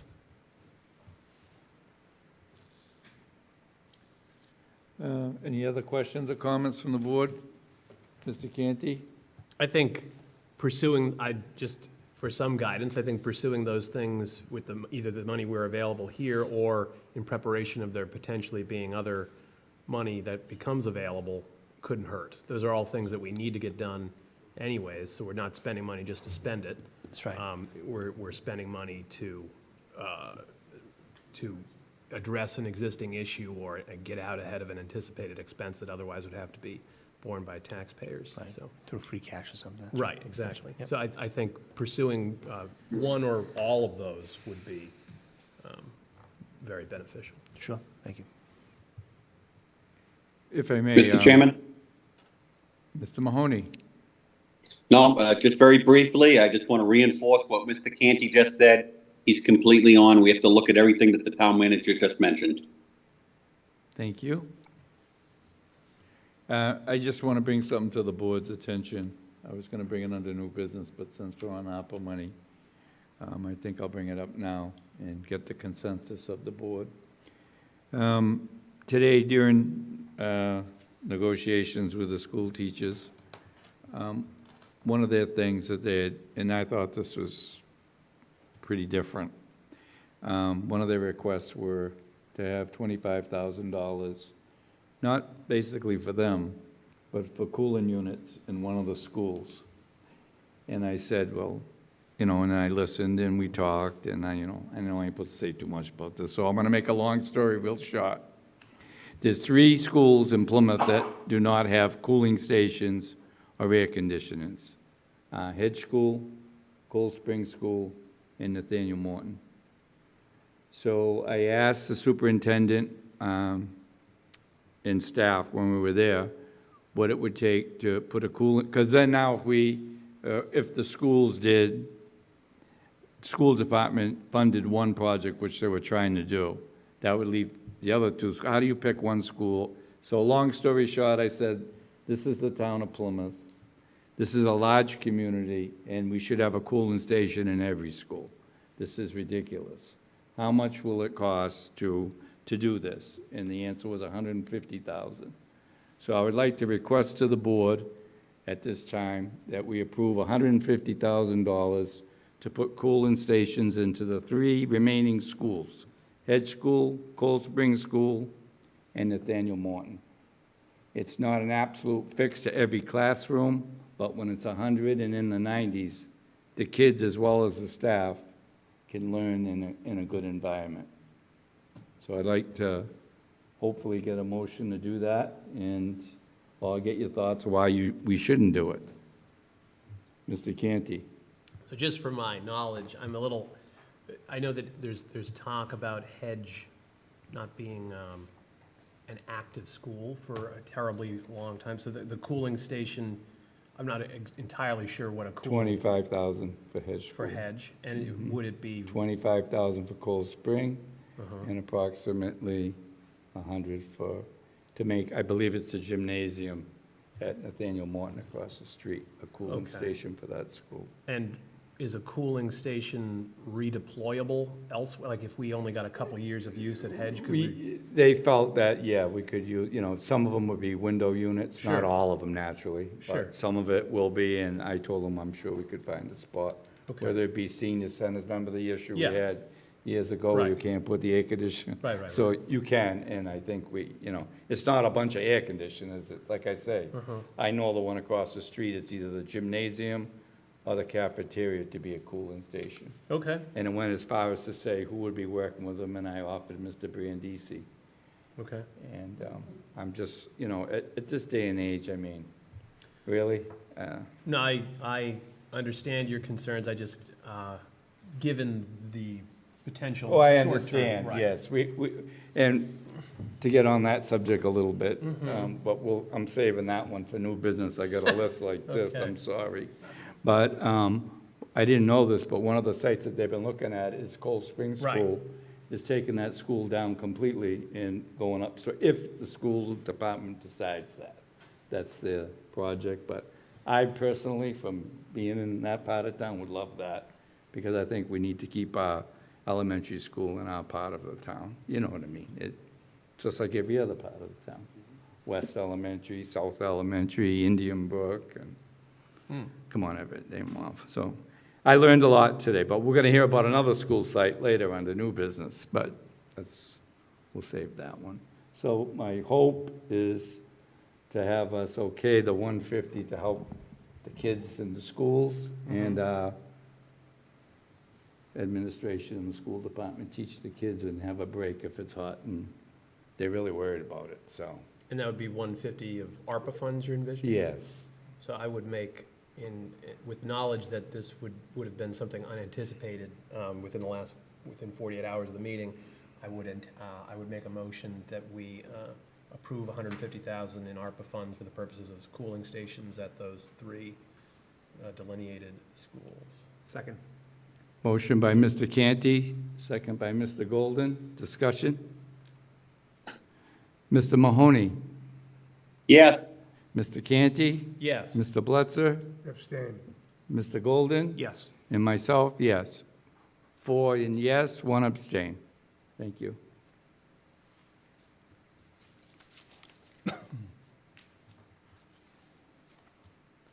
Town Wharf Infrastructure Project, Mr. Gould.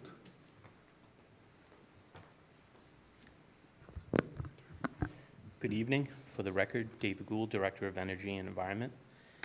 I'd like to present to the board tonight a potential ARPA-funded project as well. This is the Town Wharf Improvement Project. It would be a joint project between the Department of Energy and Environment and the Department of Public Works. Just so everyone has an idea of the location, and I'm going to be very careful how I present this, but this is an old plan that shows the Promenade project, and I'm not revisiting the Promenade project, but I am using this slide.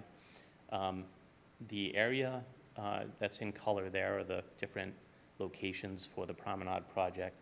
The project that's going to be proposed is focusing right on in this area between Mabbott's Park and the roundabout and Town Wharf Way to Town Wharf. So just that specific section, I want to make that very clear. So these are existing conditions, and they were also existing conditions in 2016 when there was some original conceptual design work done. And again, we're focused, this is the roundabout, and we're focused right on from the end of Mabbott's Park to Town Wharf Way over to Town Wharf. This was a view looking south, and what you can now see in this slide are some conceptual renderings of the proposed improvements.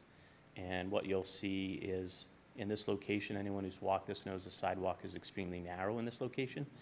We also know that it's an extremely busy location during a lot of the year, for not only residents, but for tourists walking.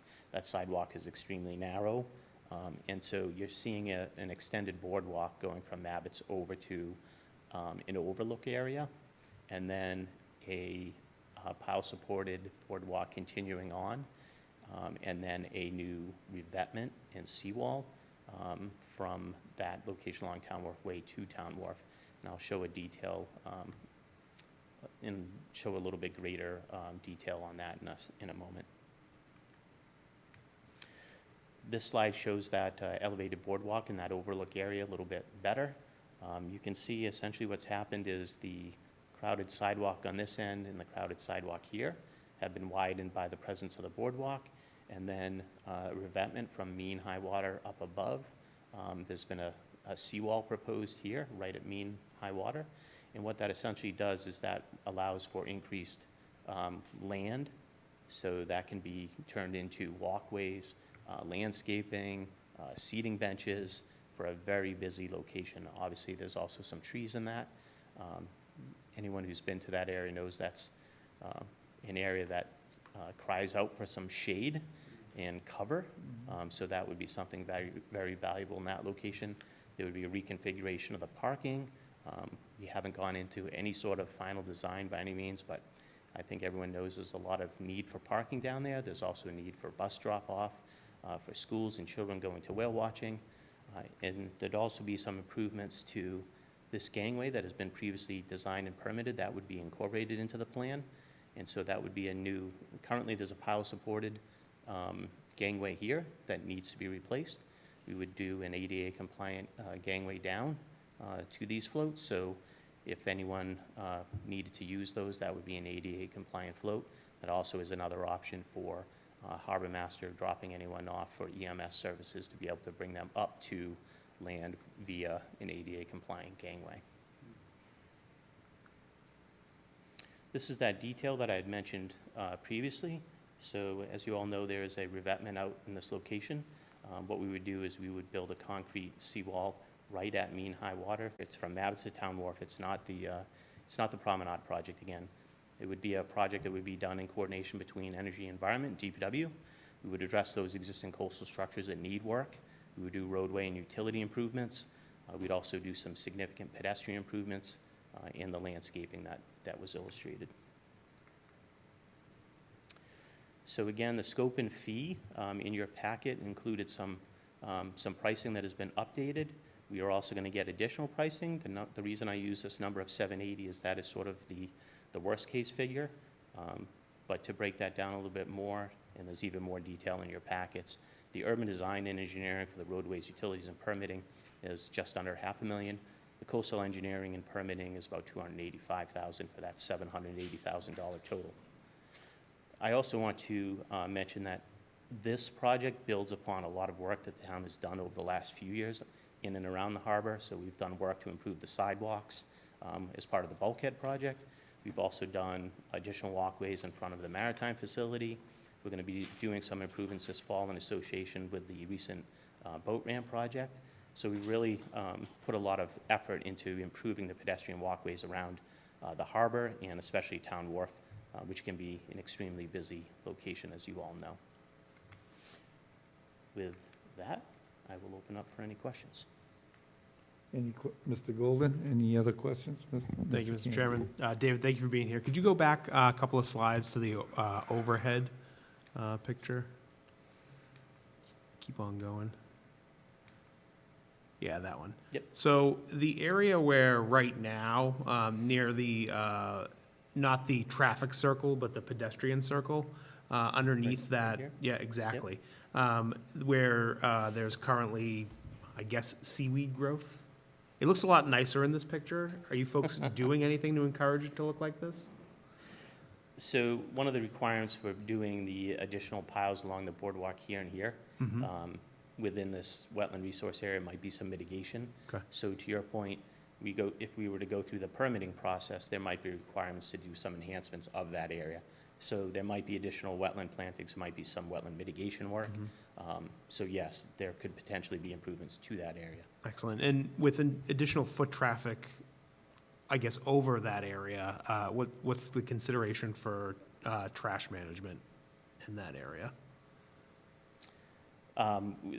We haven't even done any initial design work on this, so we haven't even thought about locations for either additional trash barrels or things like Big Belly solar powered or any of that. Okay. But obviously, in a heavily pedestrian area like this, that is something that would need to be incorporated into the plan. Okay, thank you. Yeah. Hey, David, you mentioned something about the parking.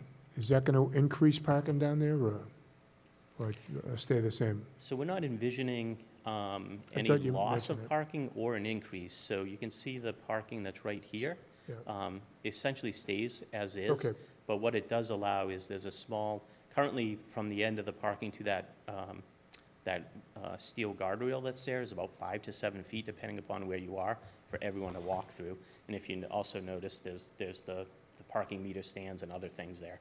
So it becomes very congested.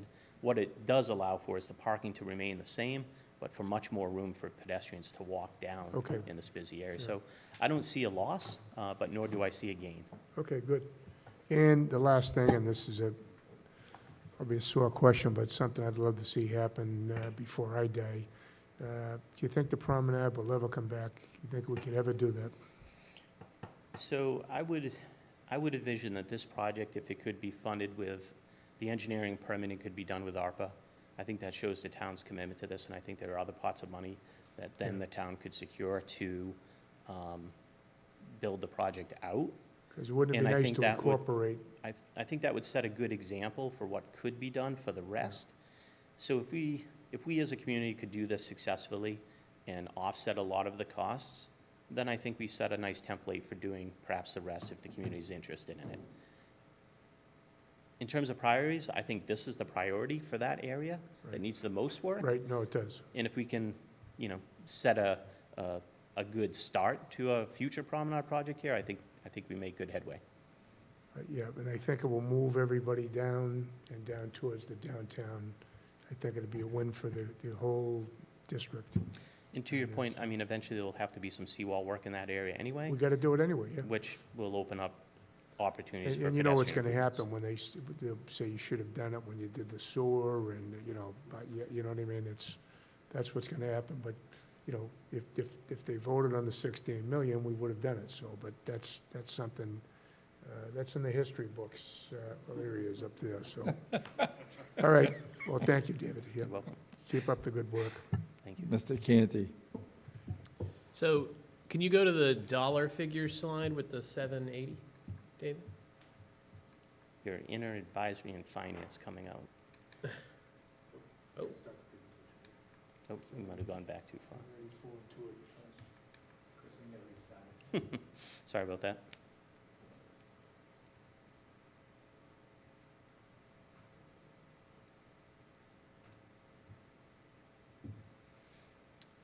Well, so I remember what it said. It said 780. Oh, there we go.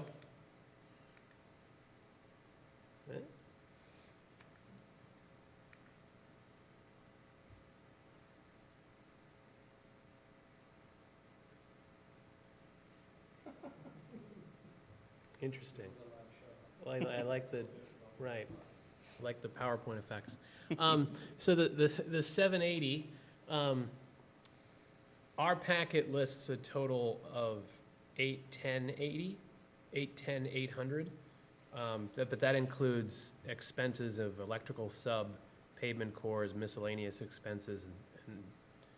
So is that where the 780 is just the design services subtotal, not those other expenses? So we had a figure, or the town had a figure from the firms that originally started some of the conceptual work for the promenade. And to finish that work was the number that you just referred to. Okay. I went back, and I believe it was September of last year, and I asked them to do better. Okay. And they came up with a 780. Okay, I still think we can do better, so to that end, we will also be seeking another firm to provide some funding. Not so much for the coastal engineering permitting. We have a firm that gave us that number that's done a lot of the work in and around Plymouth Harbor and really knows the area well. But I do think the urban design and engineering roadways utilities permitting number can be better. But we wanted to use that 780 as sort of the high end. I okay. do think we can do better, but I'd rather request a little bit more than come back to you all and say, Sure. we didn't have enough. No, I'm glad, because we just spent 150 of the 943, so we only have 793 and some change left. So 810 is a little outside, but if you can get it done for 780, we've got that. Excuse me. The 943 is separate from the 780 that's already built in. Okay, So the 780 is separate from the 943 balance. okay. So we're not deducting 780 from the From that. 943, yeah. Well, that's even better. But we will still So we're see talking if we about- can do better than the 780, just so Fair everyone's enough. clear. Okay. Thank you. You're welcome.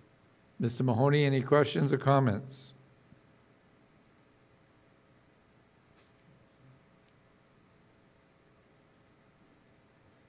No? Okay. I'm just gonna say, great, David. I'm good, Mr. Whoop. What do you say? Good, okay. Thank you. I'm good, Mr. Chairman, thank you. All right, John, thank you. David, good job.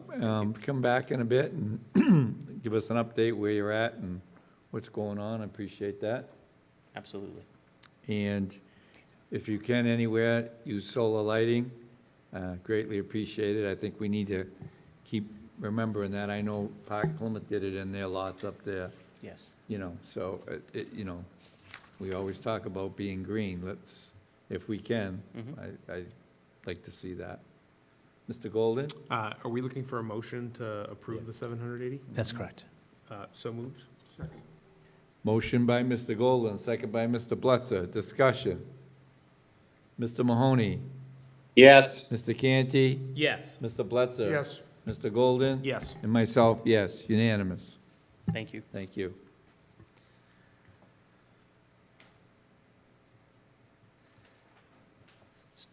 So just to be clear, just so we're all on the same page, based upon that vote and the previous vote, we have $793 remaining in the ARPA budget. So 93,000. 793,000. What did I say, 793? Yes. That's why I was still looking at you. I was like, we need a I few forgot zeros. I forgot the zero. I was just gonna say, okay, thank you. That being said, Mr. Brandisi. Good evening, Derek Brindisi, Town Manager. So before I begin, I just wanted to reflect on David's projects.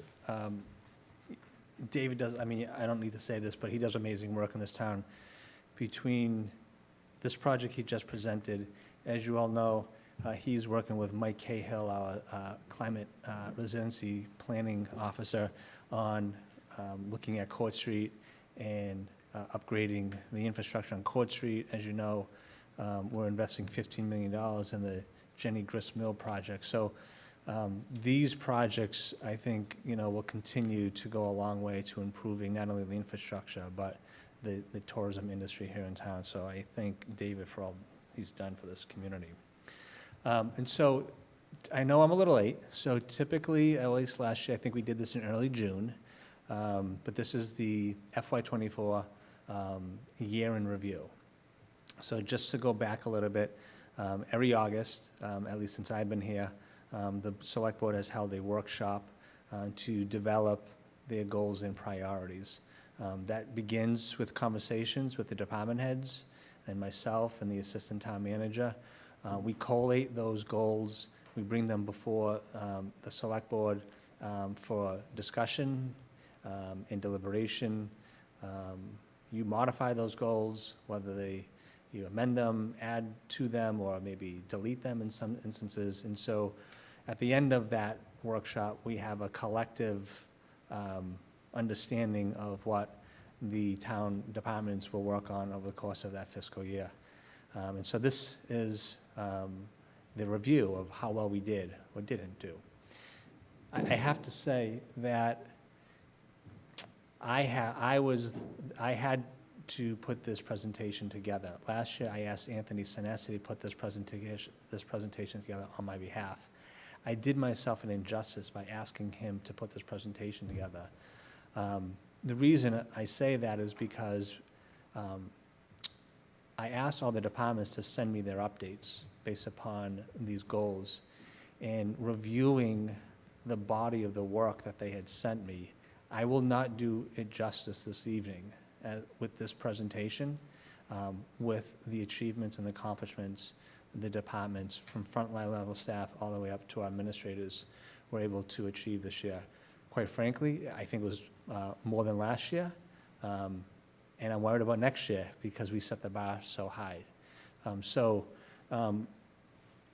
I thank all of the department heads for their strong work and the assistant town manager and what they've done over the past year. And I think we have more to come in the future. I have at least 10 years worth of ideas in me, so that energy will not run out. So that being said, I'll jump into this. So this is going to work. Okay. So just to go over the rules of engagement. So the check mark means that they've been completed. This blue check mark means that it's still in progress. As you know, some of these goals, they take more than a year. And then we add this other blue plus sign because oftentimes, although we set goals and priorities, a lot of things come up during the course of the year that were probably unexpected or required us to pivot and respond to a community need. So we wanted to at least acknowledge a lot of the other work that was accomplished by the various departments throughout the course of the last 12 months. So in my comments, I can't touch on every one of these. This is 17 pages worth of goals.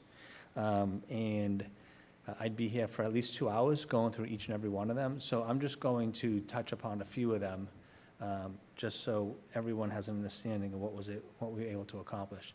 So, I'll just kind of go through some of these. So to expand mental health clinicians to all shifts. As you know, last year we had 2 mental health clinicians that were working with the police department, both the day shift and the night shift. Through the work of the police chief, we've been able to expand it to a 3rd mental health clinician, and now we're able to provide coverage on the weekends as well. So for that reason, we believe we've completed that goal.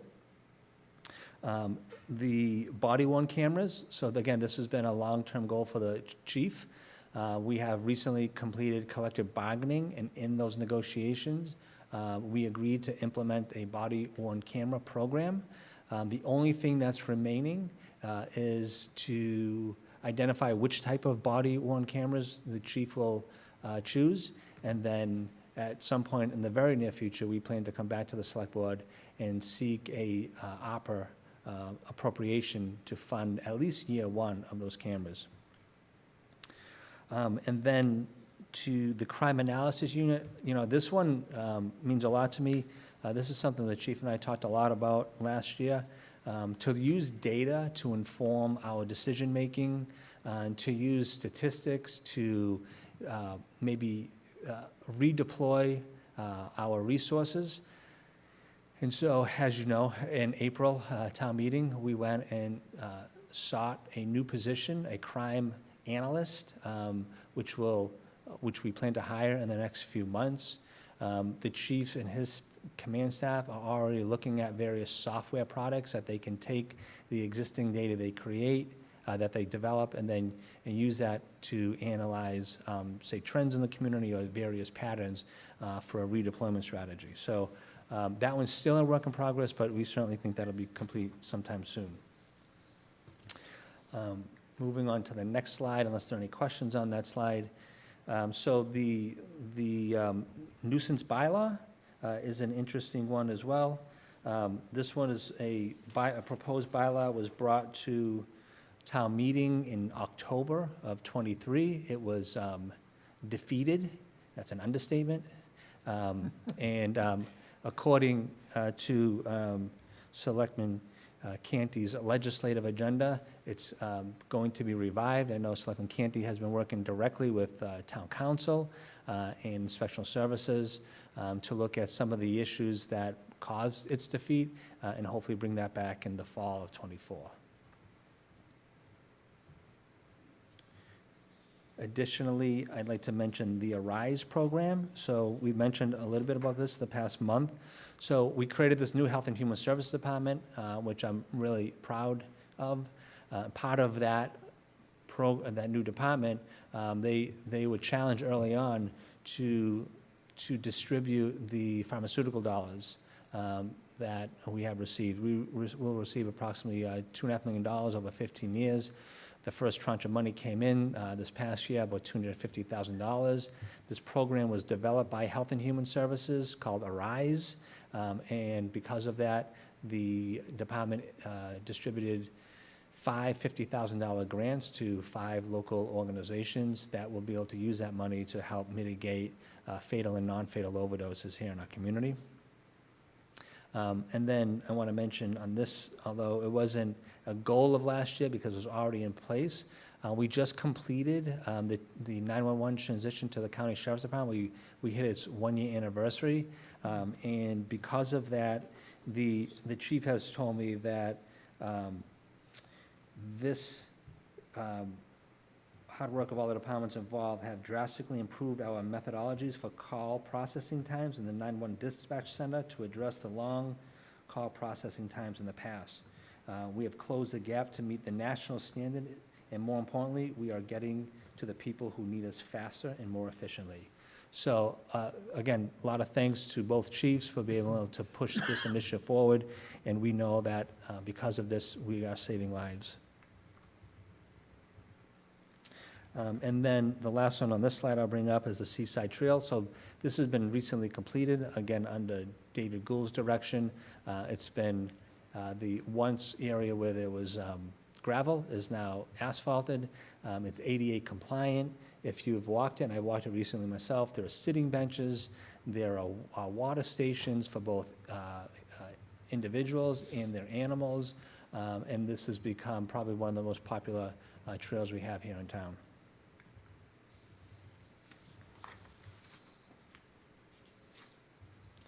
So committing to some long-term financial planning. So this past year, through town meeting and through the beginning supports of the select board, we appropriated $9 million into our pavement management fund that came from various sources of funding. So that's a misprint. It's not 15 miles of roads, it's actually 30 miles of roads. 15 miles of roads was the previous benchmark. Through our DPW director, we're able to complete 30 miles of roads this year, double what was the previous benchmark. So we hopefully will get a lot of compliments this fall as to the number of new road miles that have been paved. As you all know, the select board had advanced this and spent many months negotiating the pilot agreement. But it's important for folks who aren't aware of what this pilot agreement meant. So this was an 8-year pilot agreement, $13 million spread out over that 8 years. That would be paid in lieu of taxes. A $3 million credit will be applied towards the future purchase of the 1,200 acres that Holtec currently holds. In addition to that Holtec pilot agreement, we also were able to negotiate a 9-month first right of refusal, which at the time we only had a 120-day first right of refusal. In addition to that, we also wrote into the agreement that Holtec will participate in a master planning process for those 1,200 acres. We have been assured by our director of planning that we will get a federal grant award for about $300,000 to pay for that master plan. So the goal of that master plan is to know exactly what we plan to do with the 1,200 acres when that land becomes available. So we want to be shovel ready when Holtec decides to sell that land. So the next one is the creation of a land bank. I certainly would defer to folks on this board who've been intimately involved in the creation of this land bank, along with planning board members and the planning director, Lee Hartman. I do know that this proposed home rule petition is expected to go to fall town meeting to begin the creation of such land bank. The financial forecasting tool, this is something I continue to work with our finance director, Lynn Barrett, on. This is something that was once created years ago. We want to have a financial forecasting tool that we can predict well in advance what our revenues are and what our expenses will be.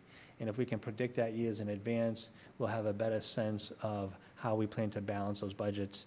And I don't want to say it, but if the need calls for it, then we can start to plan for potential overrides as well. So this is still a work in progress. We actually have a fellow working with us this summer through the DLS, Division of Local Services. They have a fellowship program, and he's going to help us develop this financial forecasting tool.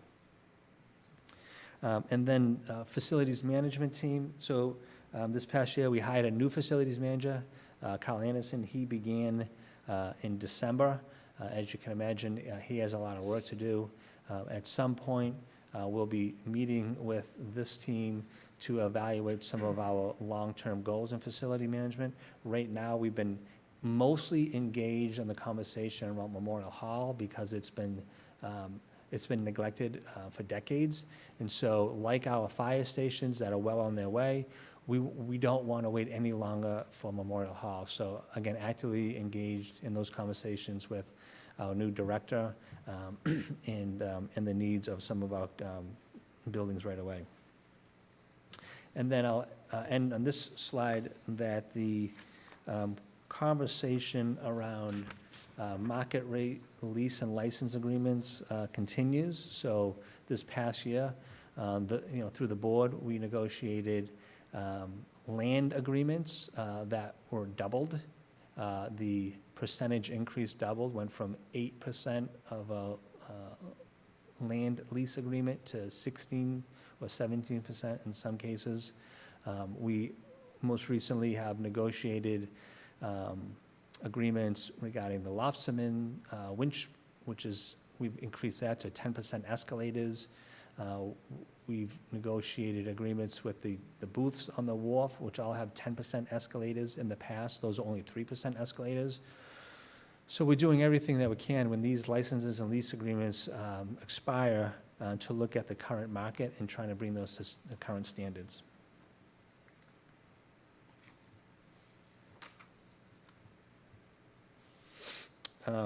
So as far as some of the things we've done to communicate and engage with the public, one of the big items is the water usage metrics. These new bills now include quarterly consumption history for previous year and a half.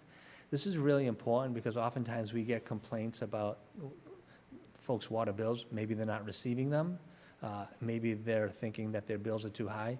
And so if we start giving them a historical view on their past water usage, they become more informed users. And so that's been extremely helpful, and we've implemented that program as well. As far as hiring a town-wide communications manager, we're still a ways away, so we started interviews a few weeks ago. We haven't made any decision. We're going to continue to interview until we can find the right person to fill that position.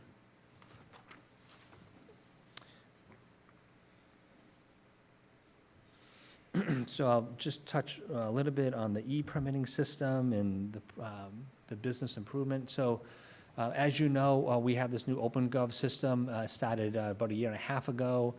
It allows for e-permitting for all of our building permits, now our fire permits. We have recently brought online the outdoor dining permits.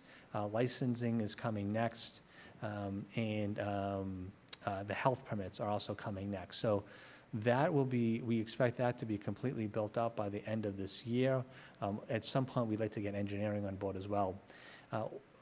Both myself, Lee Hartman, Director of Planning, and Chairman Quintal, both serve on the Economic Development Foundation, and I've been working very closely with their director and their chairman, Mr. Hallisey, on thinking about different ways of trying to bring business development here in town.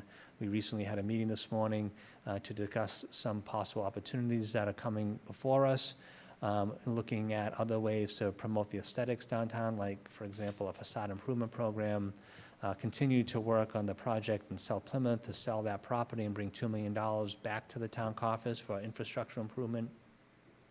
And then last year, the town was highlighted in a magazine called Invest, which went nationwide, and it really highlighted all the business opportunities we have in town. And so we continue to look at ways to promote businesses, again, as you know, and work with local developers as well. And then as far as the housing production plan goes, so the planning department, they have updated most recently this past spring the housing production plan. It has 5 various goals that we hope to move forward over the next 5 years. I'll read some of those to you. To utilize established programs that support local housing initiatives, to create deed-restricted affordable housing units through adaptive reuse of existing buildings and town-owned properties, to promote diversity of housing options in Plymouth, to meet the needs of a changing, aging population, promote more socioeconomic diversity, and last, prioritize affordable housing for infill development on abandoned and vacant properties. So, you know, we hope to use the housing production plan, work with CPC, and leverage those dollars in conjunction with this plan.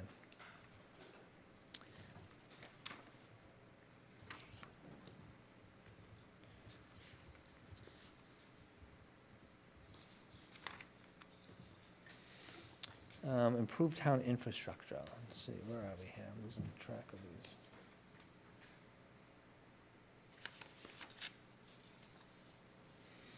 So we achieved the Green Community designation this past year.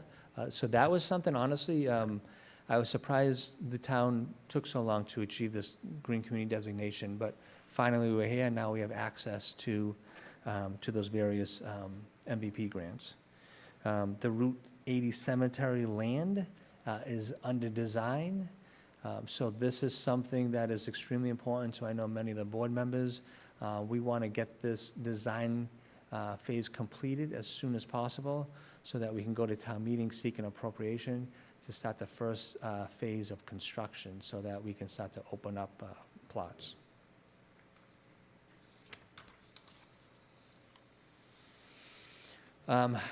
Not much to say about the Water Street Interceptor project other than that it's been completed. We're still working with Northern Contracting to make sure that that project has been completed to our expectations, but we're happy to say that this project has been come to fruition when folks didn't think that we would a year ago. As far as new water source locations and water main upgrades, so we have a massive project, as you know, that's happening right now down in Manaman to improve the water mains in that area. That's going to continue for the next year and a half to 2 years, that project. In addition to that, as I mentioned earlier, when we talked about ARPA, there are a number of potential new water source locations. One we are currently exploring is in West Plymouth, and we have at least 3 locations, one I would say in Manaman and 2 others in South Plymouth that we want to do some exploration as well. The goal here is to be able to identify our water sources for the next 50 years so that we're not scrambling when we run into these water deficits that we experienced 2 years ago. So as far as the environment goes, a couple of things I want to bring up because I think they're really important. So the first climate action plan, as you all know, was presented by Mike Cahill back in May, and that's been adopted. And so that's going to be our roadmap for climate resiliency and sustainability over the next 10 years. But in addition to that, we are continuing to make progress in a lot of other different areas. So as far as EV charges, just this past year alone, Two have been installed at Stevens Field, a dual port at Jenny Gristmill, at the Waterford parking lot, one has been installed. The Plymouth Library parking lot, they will install a 3 dual port. And then Veterans Memorial Park will get one as well. In the Cornish parking lot over here, last year we installed an additional 2 more. And then last year, we purchased 6 EV vehicles to go along with our fleet as well. So again, doing what we can to go electric, both in our fleet and to support the infrastructure needs of our tourists.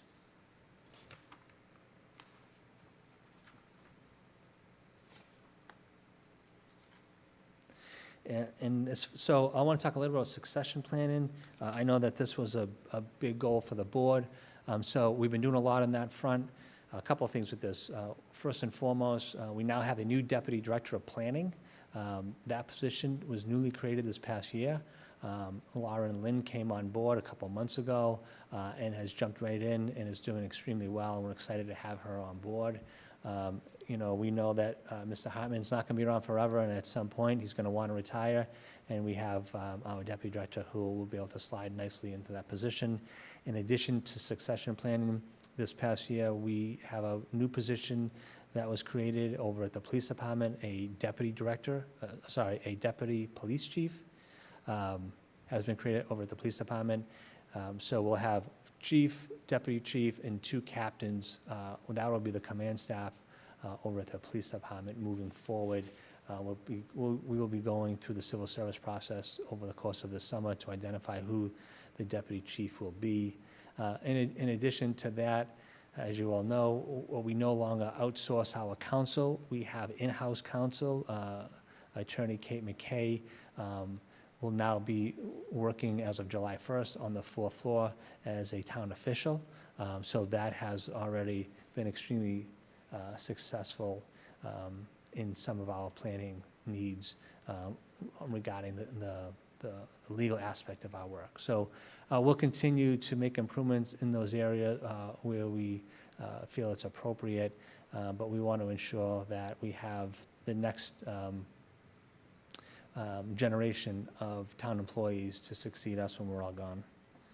And then I want to mention this again. I want to foot stomp the Health and Medical Safety Net Program for town retirees. Again, this was a program, it wasn't technically a goal, it came out of a need that was brought forward by our retirees over multiple conversations. This program has been launched. We're already, through the Human Resources Department, they're already seeking donations from all of our active employees. This will be set up in a special account that those dollars will be used to support retirees' health and medical needs in any time of need. So again, not something that we made as a goal, but I thought it was important to talk about this evening.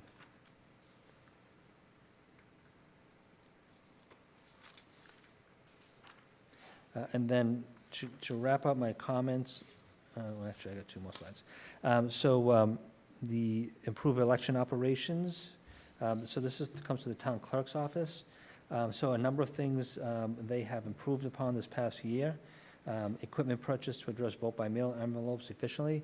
So you have to see it to believe it, but in the past when they had to distribute the ballots for the mail-in ballots, they would process 8,000 by hand. Now they actually have a machine that they can run them through. So again, saving time and energy on our staff has proved valuable. So, you know, that's a piece of equipment we've just purchased through the town clerk. We've also moved in-person early voting down to the atrium of Town Hall, so it frees up this space here. And we actually have a new election coordinator. We never had an election coordinator in the past, so we took an old position that was vacated and elevated its status to an election coordinator. So and as you all know, we have 5 elections this year, so a lot of work needed to be done on that front as far as how we manage elections. We will continue to have conversations about consolidating polling locations. So I think we have about 13 polling locations now, I believe. And so we want to get that down to a more manageable number over time. And not only will that be more manageable, but it'll save us on the financial end because we won't need as many staff, we won't need as many detail offices as well. So this is an ongoing goal, and we're going to continue to keep that on there to update all town policies and bylaws. So this past year alone, I think we updated about a dozen bylaws and town and select board policies. So we'll continue to do that. Again, it was my hope that we could have gone through all select board policies in the first 2 years. We still have more to go. You know, for example, Harbor Master came forward just about 6 weeks ago and updated a 1983 mussel policy. That was a policy we had been enforcing for the past 30-plus years, and we've expanded that to all types of shellfish. So, that's the type of antiquated laws that we need to rid ourselves of and be more contemporary.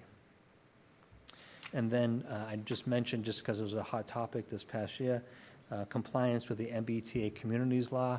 Again, that was a big lift by the Planning Department, in particular Director Hartman, in working with a consultant that went to town meeting this past spring and passed the MBTA regulations, zoning, I should say. And so once that's approved at the state level, that'll now become our new zoning. So lots of creativity. We took credit for existing dense zoning in order to comply with that law. So again, congratulations to the Planning Department for that effort. And then, so this is truly my last slide.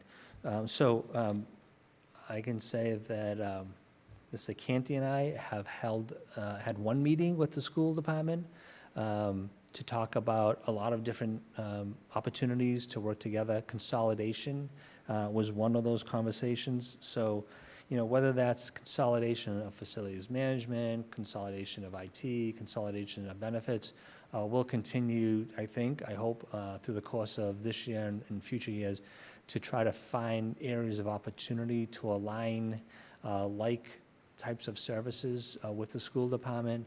And sometimes there'll be cost savings. I think more there'll be efficiencies created more than cost savings. So, but that alone is worth the endeavor. And then last, I just mentioned that because communications continues to be brought up on a regular basis with the existing charter committee, it was part of the charter commission's conversation. Once we have a communications manager on board, we will definitely have a communications plan in place, both in marketing, but really trying to get our message out there. As you know, we have a local newspaper that is continuing to write stories, and so we want to make sure that the message that is being delivered to the community is coming directly from Town Hall and doesn't have any slanted or spin on it. So as soon as we have that opportunity, we will put together a communications plan as well. And then I would say just those last two at the very end, summer camp in Forges Field, we are all interested in master planning. So develop a long-term plan and a master plan for Forges Field. We have appropriation that was set aside in April. We plan to begin that process this coming year. And then last, we know that there's not a growing need. There's a major need in this community for a full-day summer camp during the summer months. So it's something we didn't put really any energy towards this past year, but it's something that I think we want to continue to pursue in at least the next year to come. So I'll end my comments there. I want to thank the board for all of your support over this past year and setting the direction for us to follow and helping us be focused and not being a mile wide and inch deep, which we can easily get with all of the communications that come through on a regular basis. So I'm looking forward to next year and determining what our goals will be in FY25. But again, I want to end by thanking the assistant town manager, the department heads for all of the work that they've done. It's not easy. Nobody ever said it would be easy, but I think it's what the community expects of us. And the only promise I've ever made in my career is that we will be better next year than we were the year before, and that's progress. So pending any questions, that's all I have. Any questions for the town manager? David? Thank you, Mr. Chairman. I don't have any questions, Derek. I just want to say thank you to you as well for your leadership of the town staff. This is a very high-level view of the work that you folks have done, and you've accomplished quite a lot, as folks can see. But that says, what's not included here is the thousands upon thousands of interactions that you and your team have every day with residents, with businesses, with other interested parties who are invested in this community. It doesn't say anything about the thousands of cases that our police and fire department handle. It doesn't say anything about all the graffiti that's cleaned up in this community, the parks that are maintained, the programs that are planned.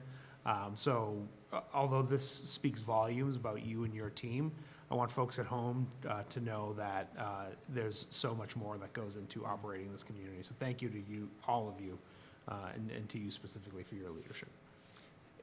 Thank you. If I could just respond to that, because that's something that I didn't mention, and that's a point well taken, that we didn't talk about the day-to-day work. We didn't talk about the thousands and thousands of 911 calls and calls for service we get, or the 30,000 face-to-face interactions that the treasurer collector's office gets. So thank you for saying that, because that should not be forgotten as well. Thank you. Mr. Bledsoe? Nope, great job. Thank you. Mr. Canty? So, piggybacking somewhat on what Mr. Golden said, I think not only the people on the fourth floor in your office and yourself, Derek, but every department, division head, wherever they work in town, as well as all of the other employees. I mean, we set the goals, we set a lot of goals for fiscal year '24.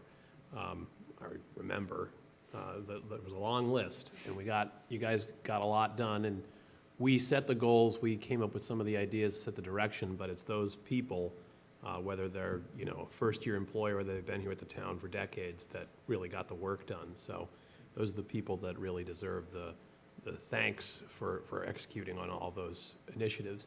And there were at least about half of this presentation was other stuff that was done that wasn't set as a goal, that came up, became a priority and was addressed appropriately. So that's, we're a big town. I think in a lot of ways, we're kind of like 6 towns that are all strapped together. There's a lot of different areas in this town with a lot of different needs. So it's a complicated operation, a complicated organization. But that level of flexibility to adapt to those issues that came up throughout the year unexpectedly, even with our staffing constraints, even with our financial constraints, I think that is also notable. And I think we as the select board get a lot of feedback from residents, some very positive, some less so. But I think a lot of the stuff that is done there is stuff that is improving people's lives, that they don't necessarily see it. They don't notice it, but it is making an improvement, particularly like improvements to the police and fire department. You don't know that those improvements are happening until they have an impact on your life, and they have a tremendous impact. So I think in a lot of ways although it's kind of unfortunate that it isn't recognized, I think those sort of unnoticed improvements are indicative of a good, high-functioning government, and I think that should be commended. So thank you to yourself, to every other department division head, and every town and school employee that got so much done over the last year, and we look forward to setting new goals and measuring them next year. Thank you. Thank you. Mr. Mahoney, anything? I'm good for now, Mr. Chairman. Just excellent job done by all. Thanks, John. If any board members have any other updates or anything to add to the, go ahead, Mr. Janelle. Mr. Chair, thank you. I typically don't get this chance to say much during these meetings. I mean, since my main role is to assist the town manager in implementing his directives. But coming from that point of view, I'd like to take the opportunity to thank the town manager for his leadership and support of myself and the department heads. One of the main reasons why our departments are able to successfully achieve these goals that you saw here tonight is because of the town manager's ability to trust the knowledge and experience of our department heads and his support of their proposals to achieve these goals. So on behalf of your management team, thank you for the trust you place in us every day. We really appreciate it. Okay, thank you. I'll echo up what Mr. Golden said earlier in time, but any of the members that have anything they want to add to the goals coming up, please present them in till the end of July. David, you're new to the board, so you write down whatever you like, and then we can all take a peek at that when we maybe visit this again, rate it. But while we're here, and I was going to bring it up under new business, but it seems very appropriate, and I don't want to be Dickie the Downer, but I had a couple phone calls, and Chris was involved in one of them. He got a text from people that are calling and not getting an answer or a response. And it's not just this one person. It happens a lot. It happens too much. So I don't know what the answer is, but when people call this building naturally, and I know yous all feel the same,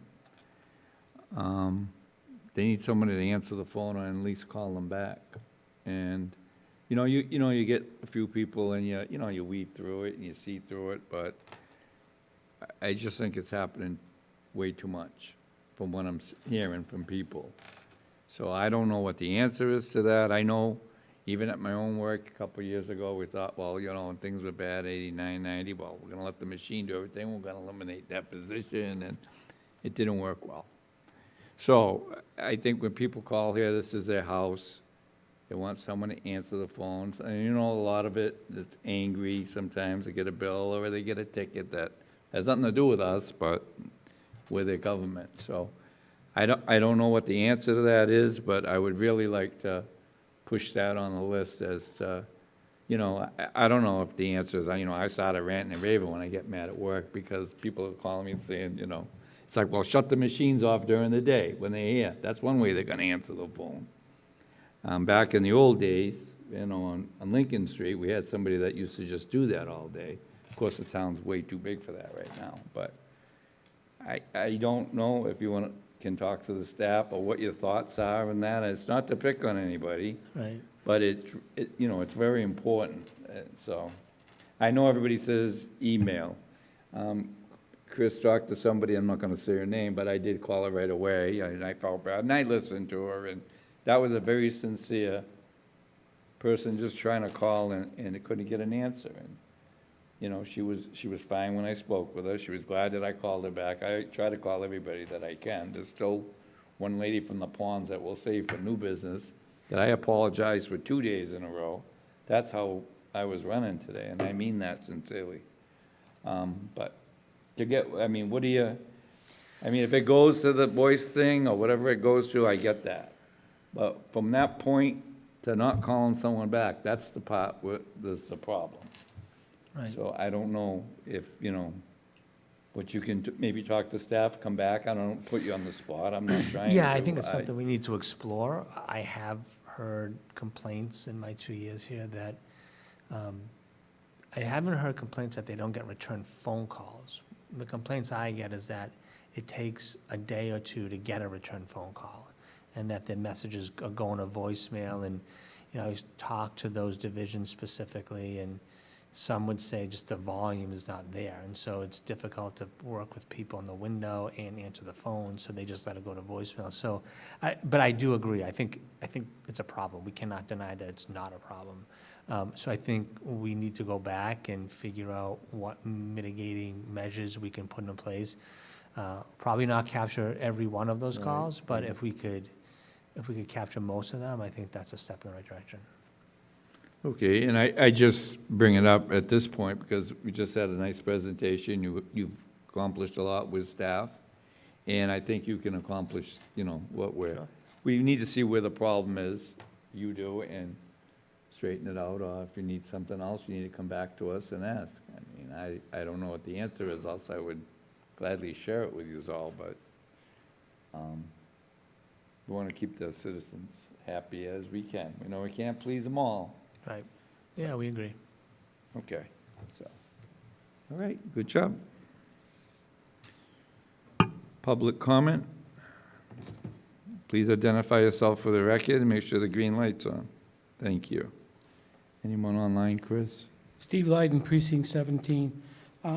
We just passed a fantastic 4th of July parade. We have the Thanksgiving parade come up.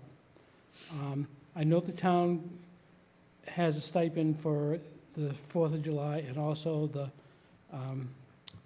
Thanksgiving parade, but that amount hasn't been increased in a long time. And I see all the expenses that come in from the Thanksgiving parade. The prices have gone up extensively, and they're just ridiculous. So I'm just requesting that maybe you guys could think about upping the stipend that you give to the 4th of July and also the Thanksgiving parade. And that's the first thing I want to talk about. The second thing I want to talk about, I was very disturbed at a comment I heard at the precinct chairs meeting the other night. They were discussing an issue, and they couldn't come to an agreement, and one of the members recommended that it goes to town council for a, for a decision. Well, one of the precinct chairs said she was against it because she said that I don't think, it's no sense sending it to town council because all she does is do what the selectmen tell her. That pissed me off. I'm sorry, but, I've served on a lot of committees. I've served with selectmen and, division heads. I've dealt with these two guys, and I'll tell you, they are the most professional people I've ever dealt with. And the capital outlay, all the division heads come in, David Gould, the harbor master with the Visitors Service Board, working with them. I couldn't ask for more, for better people. This person, I don't think she has a legal degree, and I don't know who the hell she thinks she is, but I think it really, really bothered me that she would say something like that and that she wasn't reprimanded at the precinct chairs meeting. So I just want to let you guys know that I have the utmost respect for Silvio and Derek. Every time I deal with these guys, whether it's for the VSB, I had to go to Silvio and Derek because we had some issues that were legal that our committees couldn't handle. We went to them, they talked to the attorneys, they got right back to us. I said, I couldn't ask for anybody, better. We're lucky in this town that we have these people that we have working for us. And, I just, like I said, it really bothered me that someone would say something like that at a public meeting. So I want to thank you guys and thank all the town employees because they do a great job. Thank you. Anyone else wishing to speak on the public comment? Okay.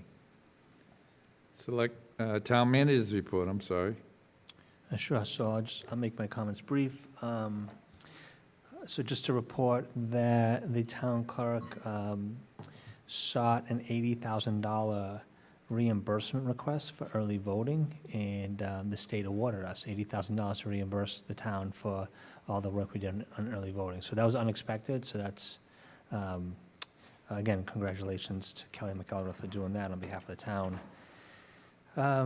Just as a notice, we're pushing the Stevens Field opening back about a week or two to August 2nd, so that's a Friday. We'll be working with the department to have some type of ribbon cutting event on August 2nd. The reason being is that the asphalt that was used on the basketball court was not the correct type of asphalt. And so, as Mr. Gould always does, he doesn't expect anything but what was in the specification, so he made them rip it out and pour new asphalt. So because of that, we're going to delay our Stevens Hill opening to August 2nd. Just as an announcement, the summer reading program exceeded over 1,200 participants. This is the highest number of participants in the summer reading program that we have on record. So congratulations to Kelsey Casey and her team. The piping plovers at Whitehorse Beach were close to reopening the northern part of Whitehorse Beach, north of the brook. As you all know, there were 4 chicks. 3 of the 4 are now flying. When the 4th one actually flies or fledges, that's when we can lift the restriction. So we're thinking probably by the end of the week that 4th bird will be flying, and then we can release the restrictions at Whitehorse Beach, put the barrels back on the beach, allow for UTVs to be used on the beach. But we'll keep the community posted on that one. One thing I wanted to mention, and it's been mentioned already a couple times about the 4th of July events. It was extremely safe. The fire department, the police department, along with Brewster Ambulance, did an amazing job managing the masses. Both chiefs told me personally that this parade was the biggest turnout they've ever seen for a 4th of July parade. So I don't know what the actual count was, but those of you that participated, there were tens of thousands of people, 6 and 7 rows deep on the sidewalk. So congratulations to Matt Tavares and his team for organizing such a great event. But congratulations to our fire, police, and EMS personnel for managing this event. And I want to thank the DPW and their team for cleaning up and getting things ready for the event. So, when we talk about, this community, it definitely comes together in not just the tough times, but even the good times too. So congratulations to all of them. We had 105 police officers working on the 3rd down in Taylor Ave. 105 officers. And so both the 3rd and the 4th, not one arrest was made. So that's 0 arrests, both the 3rd and the 4th. So again, congratulations for a well-organized and tame event. But the highlight of the 4th of July was when a police officer came upon a choking baby that couldn't breathe. The mother was panicked. The police officer, the first one, arrived on the scene, took the baby who had something caught in his throat, and was able to dislodge whatever this was, and save the baby's life. Once EMS got on scene, they took the baby to the hospital for further evaluation. So again, that's why we have, and I think, to some points made today, why we want to make sure that our first responders are well taken care of, because they are there in the most challenging times. So congratulations to that police officer for a job well done. And so I guess, I'd end by saying that, the folks that were raised in this community, and I'm looking at some of them, I don't think you realize how great of a community Plymouth is. If I could turn back time, I wish I could have raised my children in the town of Plymouth. And so, and it's not because it's a coastal community, but it's because of the people that are here and the things that happen on a regular basis, both in events and just folks getting together. So I'm happy that I'm here. I appreciate being the town manager here, and I thank you for your support over the past 2.5 years. Thank you. Mr. Blitzer? Very well said, Derek. And once again, public safety kept us safe, did a great job. 0 arrests down on Whitehorse Beach. That's because they know what they're doing. There could have been probably plenty of arrests, but they handled it. They escalated the situations, and that's what they're taught. That's what their training does, okay? And luckily, now what's happening, it's become a family atmosphere down there. It's because of all the years of the hard work of them working with the community, you know, the neighbors and all the people down there. They know what they're getting. And they knew they couldn't have bonfires. They knew that wasn't allowed. But yeah, I think they were pretty well behaved, and that's a testament to public safety, once again. So I appreciate, and also I want to reiterate on public comment, I heard something about a town meeting member that making a comment like that, and that it was a woman, I think, but she's part of one of the things you've had to deal with for 2 years. Because it was controversial, we brought you in, the former town manager, you know, she left on her own, but, you know, people speculated that she wasn't treated fairly and everything else, and that's all old news. But there's people still today that have tried to work against you, as well as the select board, okay? Most of the select board, not all, but most. And that's what you deal with, and it's, you know, so I commend you, everything that you've had to work through, all the new department heads you've had to hire, you know, and still I think we've improved so much. I'm proud to live here. I did raise my kids here, and I'm so glad. And I'm gonna tell you what, getting back to the public safety, they're working with, they probably have 10 or 12 officers less than what they're supposed to have. They have probably, I don't know how many firemen, less than what they're supposed to. DPW also works with a lot less than they worked with 15 years ago. Our public safety folks, all you had to do was take a walk down there the 4th of July, after the parade. Okay? Town was spotless. I mean, 5th of July, excuse me, Friday. Yeah, it was spotless. The town was spotless. And most of the employees had the day off. But they had a crew ready to go and came in and cleaned. And all you have to do, you want to see it, get down there at 5 o'clock in the morning, 6 in the morning, and see what they do. It was amazing. So we are lucky. This town is very strong financially, as well as the character of the people here. There's great people here. Whenever there's, and we've had several bad situations. Families need help. And guess what? We step up. And I say we, the community steps up and helps these people, okay? So anybody that is hearing this tonight, I'm not sure how many people are out there, but be proud to live in Plymouth. And stop complaining and appreciate what we have, okay? And I'll leave it with that. Thank you. Mr. Canty. I would just like to reiterate, I mean, obviously, everything that happened on the 4th with the no arrests is impressive. Saving the baby, obviously, very, very meaningful and impressive. But the overall parade and festivities of that day went off very, very well. And I know that, you know, there's a lot of volunteers that put in a lot of hard work doing that. Police and fire certainly did a lot of work in executing and making sure that it went off safely. But the work of those volunteers, Mr. Tavares being first among them, but many hands did that work, and they should be commended and recognized for that as well. So thank you to all of them as well. Thank you, Kevin, for saying that. I agree. The volunteers did a great job. We couldn't do it without them. They're the ones that do really all the work. But the public safety stuff, that's a little different than what they're doing. Mr. Chairman? Mr. Mahoney, I see your hand.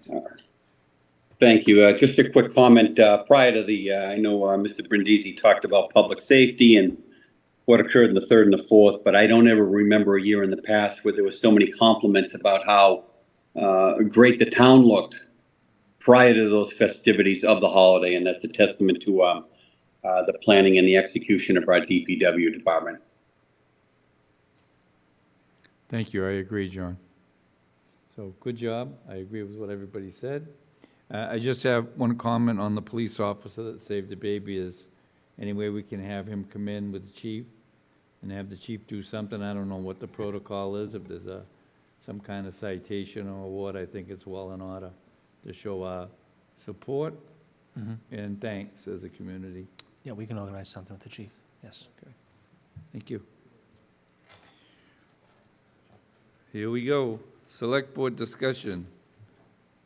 New business? I have new business and old business. Well, you can start with the new, because that's what we're doing. The new business is what happened over the weekend at Fresh Pond. I was on Yep. Facebook, I saw it on Facebook, but I also got some calls, and I talked to the town manager first thing, 6:30 Monday morning. I texted him, and he got right on it. And I believe there was a meeting at that afternoon with Assistant Town Manager, as well as the Recs Department, and they had a meeting about how to handle the situation. The information I got, I talked to a couple of residents down there, and they told me that a lot of the problems that they're having are later on, after our employees are gone. What they do is they can come in, there's no enforcement, there's no, parking stipulations, anybody can pull in their park. Same with before 9 o'clock, they're coming in early, and that's one of the complaints. So I don't know if at 9 o'clock when they come on, all the cars that don't belong there, they move them out. Whatever your plan is, but I'll listen to what, I'm sure you're putting something together. But that's what a couple of residents told me. The noise, there's like a DJ, but there's 5 different ones, so there's all different types of music's going. And it's pretty disruptive, for the neighbors. The trash, I know we could do a good job, because I went down there a couple of times.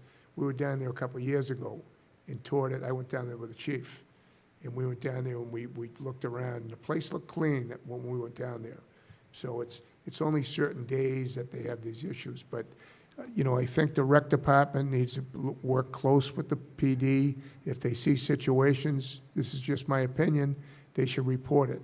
And I'm going to tell you, although tonight I didn't hear a lot of support for enforcement here tonight, but I'm going to tell you that I have a lot of respect for enforcement. If we have rules, we have to enforce the rules, okay? Because if not, things get out of control. And that's what happened. Because they weren't enforced, things get out of control. And that's the same thing that's going to happen, and not to go back in the downtown, the outdoor dining. If we don't enforce and hold everybody accountable, it's going to get out of control.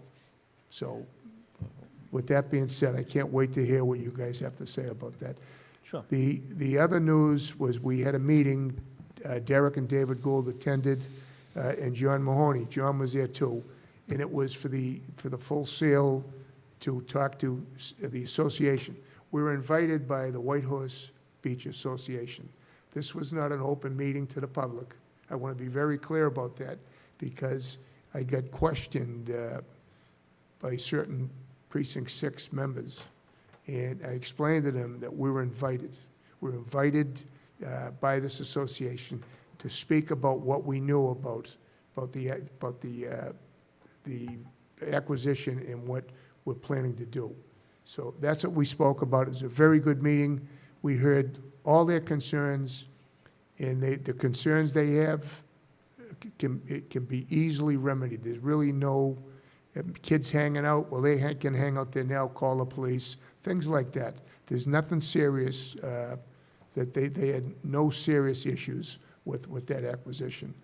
And we told them, and we'll announce it as soon as we can, that we will have a town hall meeting, open meeting to all the residents, probably in September, because before we have to present this to town meeting, we will have that meeting. And Derek is going to let them know. We'll let the association president know. We'll let Precinct 6 and 7 know, but it'll also be on the website. And I told all these residents it'll be on the website. So we're completely transparent with this project, as everybody knows. And Derek, if you want to speak to it, about how we just got the P&S, and we haven't been able to talk about anything because we didn't have the property, so we couldn't speak about it. So I thought it went very well. I hope John echoes that. But with that said, I'll shut up and let one of you guys talk about what you observed. Okay, so first I'll touch on the Nelson Park issue. So, I know even going back to the 4th of July, on Thursday, I got a message from the chairman regarding Morton Park. And so, one thing I always say to folks, if it's predictable, it's preventable. So if we can predict something's going to happen, we should be able to prevent it from happening, right? So holidays and Sundays in particular, if it reaches a certain temperature, our beaches and our ponds get overwhelmed.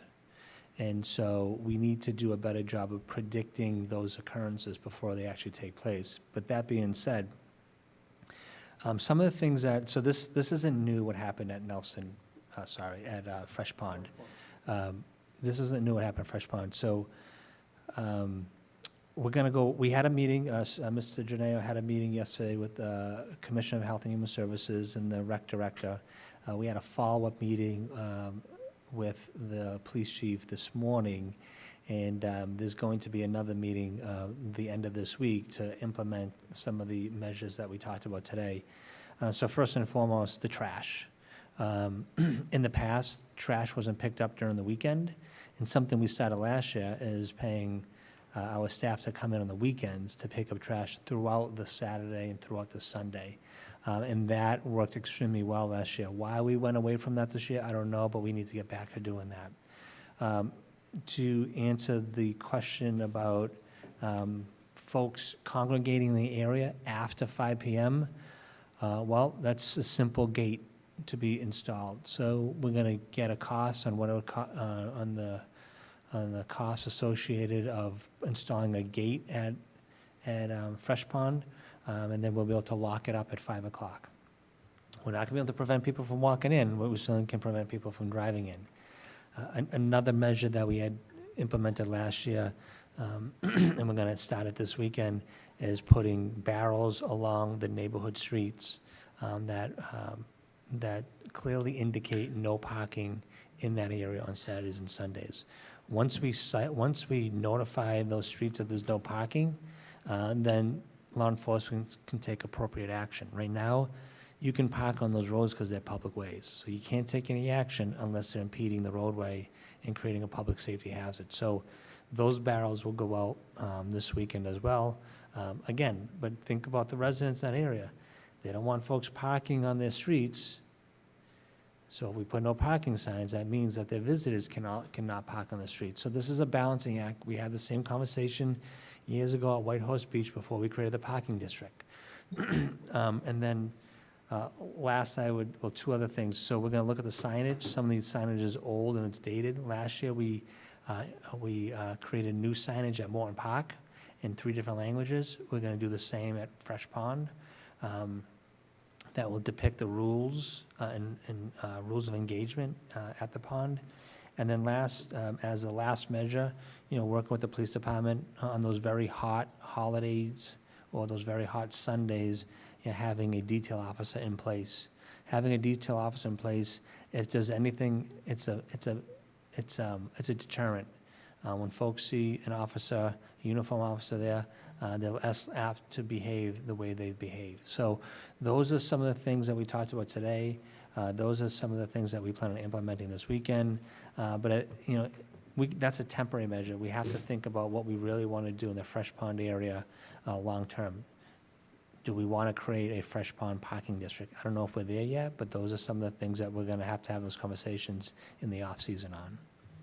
And as far as the full sale, yeah, I agree. It was a great meeting. It was well-attended. Had to be at least 75 people in attendance.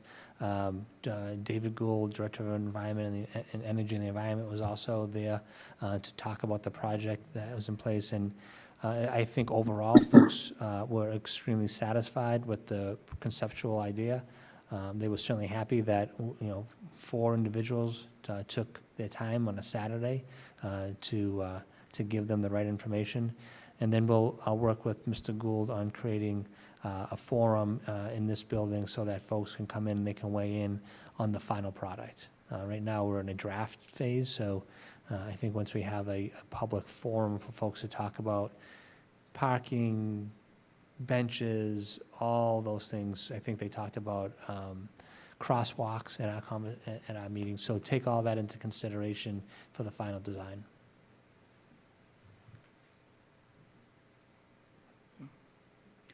I got a lot of calls on the 4th also. Fresh Pond, Morton Park. I think the answer is going to be details. We had an issue down at Sandy's too, and I'm sure it was just a an employee, a young kid, you know, working, that didn't really know the rules of the, who can go out and who can come in. And I saw it on Facebook, and then I read the comments, and I said, you know what, if they're gonna be a warrior like that and don't do it the proper way, then I'm not gonna go out of my way to help them. But I think that was just a case where if there was even a detail there, you know, and it has to be paid for, and it's gonna cost money. So your stickers are gonna go up, and that's how to have the enforcement, and that's how you're gonna, you can't have a parking district for every pond, because we're gonna have 368 parking districts. So we need to stop doing that, okay? We need to follow the laws like we heard earlier, and, you know, if we have to, maybe passes for the people that live there. You said, you know, they were worried about it. We did that on White Horse Beach. That wasn't too bad, but it's more than the parking. It's the urinating, the other stuff, the trash, and it's just too many people and chaos. You know, drunkenness, whatever you want to call all that stuff. And then they're really upset about it, and I get it, but by fixing one pond, they're gonna go to the next pond. This is what's going on. And from White Horse Beach, then now they're going there, and, you know, wherever they're gonna go. I saw on Facebook, what's the best pond? They go in Plymouth. That was, you know, that was a question. I said, there we go. But, you know, and you gotta understand, people are human. When it's 100, they wanna cool off, and they, you know, I'm not sticking up for them, not all of them, but they're not all bad either. So, you know, I think we need to see what you just come back with, and it's gonna take some money. You can't just, you know, like you say, one of the phone calls that I got, 4th of July morning was, Dickie, these kids can't, meaning the enforcers there that work for, what is it, the Parks Department? The kids that work in Rec Department, the people, they can't stop the people. I mean, they're kids, and I get it, and it's some, you know, so let's face it, if you're gonna have somebody that's gonna enforce something, we need to have an officer or a detail that on these days, and whatever it is, and we have to figure out how we're gonna fund that. But that's really what it is. I'm in. So, you know, if it comes to that, it's people, they pay their taxes, they want order. They want peace and quiet, just like the people over here wanted it from the parking garage, remember? I mean, it's just, they want, yeah, they wanna enjoy what they have, but other people wanna share that, so. I don't know what all the answers are, but it's gonna take money. So when you come back with that answer, if you do, just give us some choices so we can bang that right out while we're here. I'd appreciate that. So we don't have to go revisit it in the spirit of moving things along. So we can cross all those off. AC units, cross that off. Let's talk about Benny's Plaza, my favorite subject. Over the last couple of years, you've all heard me say that I was very concerned with this parcel, and it was very valuable to the future of this community. Well, I guess last night, and Derek, correct me if I'm wrong, there was a proposal for 140 housing units there. You want to see people in an uproar? Here we go. Well, I heard quickly this morning for the foundation meeting that you attended. Is it 140 units, Derek? Oh, excuse me. 250 units. I'm thinking 140. That's down the street, a quarter mile. So just between the Knife property, or whatever you might want to call it, and this property, within, say, a mile, Everett, mile and a half, not bad, 400 units. That ought to help traffic in North Plymouth. I mean, this is exactly what I was saying for the last year and a half that concerned me, not only because of the housing, let's be serious about it, but that's right on the waterfront. That is so valuable to the rail trail, future parking, and I learned in negotiations today, in between the caucuses, pays to go to those. That was one of the sites for the new elementary school. If the town so proceeds to go there, it would fit there. And I have to tell you, I would wholeheartedly support that. I would support 20 units of housing. Enough. And I think the people in this community are gonna rock right off their rockers. So I do believe, correct me if I'm wrong, that the planning board sent them off with a big fat no last night. But it's something that I think we need to look at, get a hold of the people that own that property and see what the real deal is. I reached out to a department head today, and, because I knew you were busy too, and I reached out to you too. But when I saw it, it's bothered me all day long, I have to be honest, because I knew that was gonna happen. And, you know, you probably say, well, how much money, where do we get the money? It's just as expensive not to do anything. We're gonna have the children, the superintendent in the administration told me that, you know how many kids that's gonna be at 250 units? Then you got the Pulte project, what's that, 140? Oh, 150. That's 400 units, I'm getting there, we're pretty much close to 5. I mean, it's out of control and it needs to stop. So that being failed, I think we should at least put out feelers, whether the school department looks at it as a school zone, or we look at it as a community for a future investment for the town. That's what I was always looking for, and to control it more than anything. You can do a lot of things there, the town could, you know, long after I'm gone, but 250 units, I didn't even know it was that many, and I had a bad day. Oh, goodness, I won't be able to sleep tonight. 250. Yeah, so the director of planning met with the potential buyer. I don't think he has purchased the property. I think he was doing his research. And he said the company that he represents does not do 40Bs. And he wanted a by right 250 residential project going through the planning, the ZBA, probably getting a special permit through the ZBA. When he was told by Mr. Harmon that this was a commercial zone, not residential, that there's no way that he could get a special permit for that purpose, he said the potential buyer just left. He said his company's not interested in 40Bs, so they wanted to just do a conventional residential property. That being said, though, that doesn't mean that there aren't other potential buyers out there that have no problems with the 40B. You know, and even if we were to get into safe harbor with Claremont, we'll just pretend we will, and we'll see if that happens or not. That's only for 2 years. And so it'll take 2 years to design and engineer the Benny's property anyways. And so by the time they're completed, the design, the engineering, getting their permits, you know, the 2-year window will have expired, and then they can move right in and construct that 250 unit project. So I think, as Mr. Mahoney would say, the 40B statute has failed us over and over, and this is what we contend with, that 40B projects don't have to abide by our current zoning. And so that's the risk. So, you know, I'll work with the planning director, and we'll do some research, and we'll come back to the board and see if there's anything that makes sense for the community moving forward. Well, I'd like you to, you know, our office to personally pursue whatever avenue to get a hold of I'm gonna say Mr. Benny, whoever it might be, and see if there's any room for us, because it brings me back to Nelson Street, when we didn't buy that house on the corner for, right, Charlie? Was $1 million, and 1.9 acres. yep, and they thought that we could only pay $750. I mean, that was a big mistake. Regardless of how this comes in, then it's for us to figure out if we can do something with it. Like I say, I just want to control it. I'm not looking to develop it right at the moment, naturally, but I like to see what the possibilities are. So, you know, because one thing could lead to another, but that is the last big prime piece of property we got to that waterfront, is right there.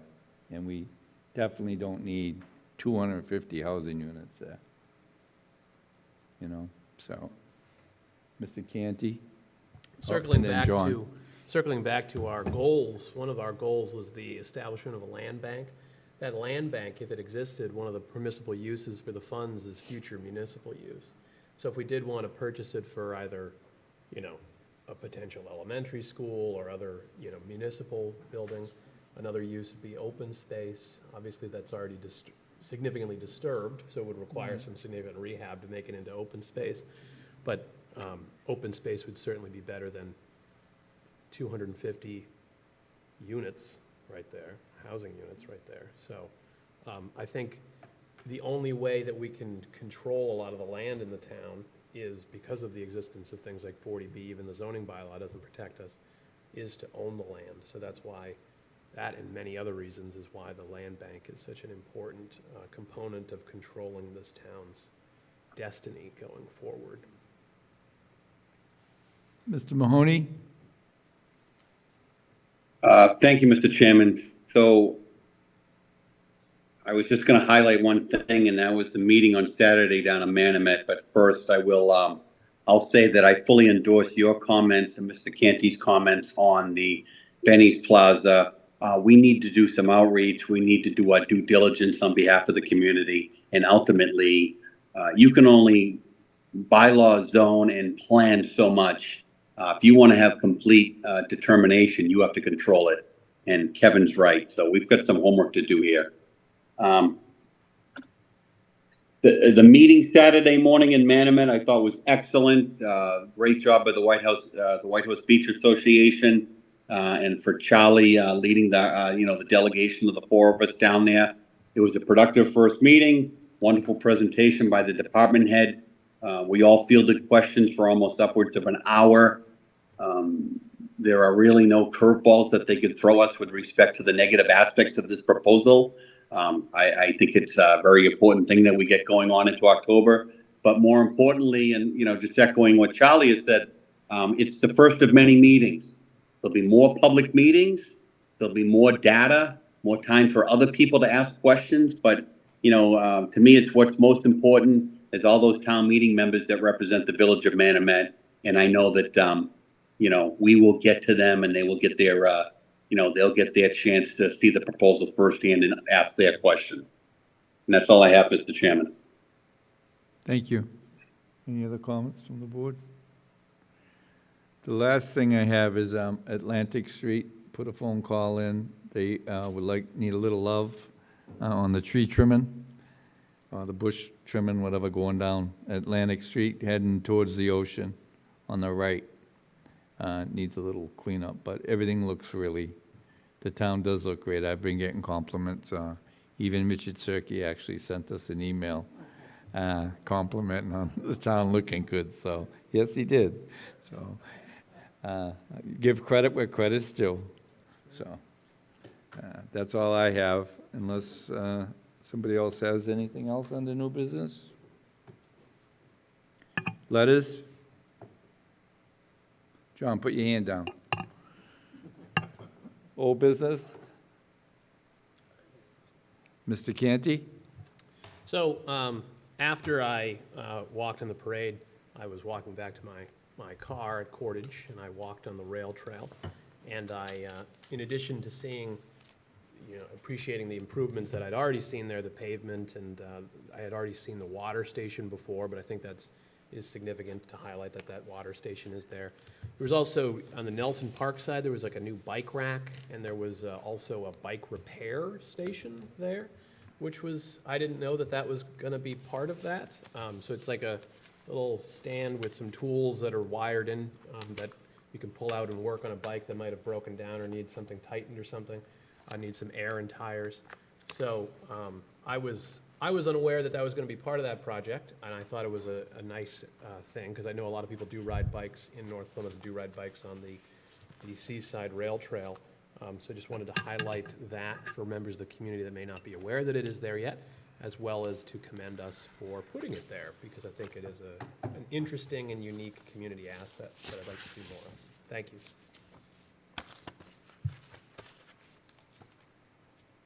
Anything else under old business? Motion to adjourn? So moved.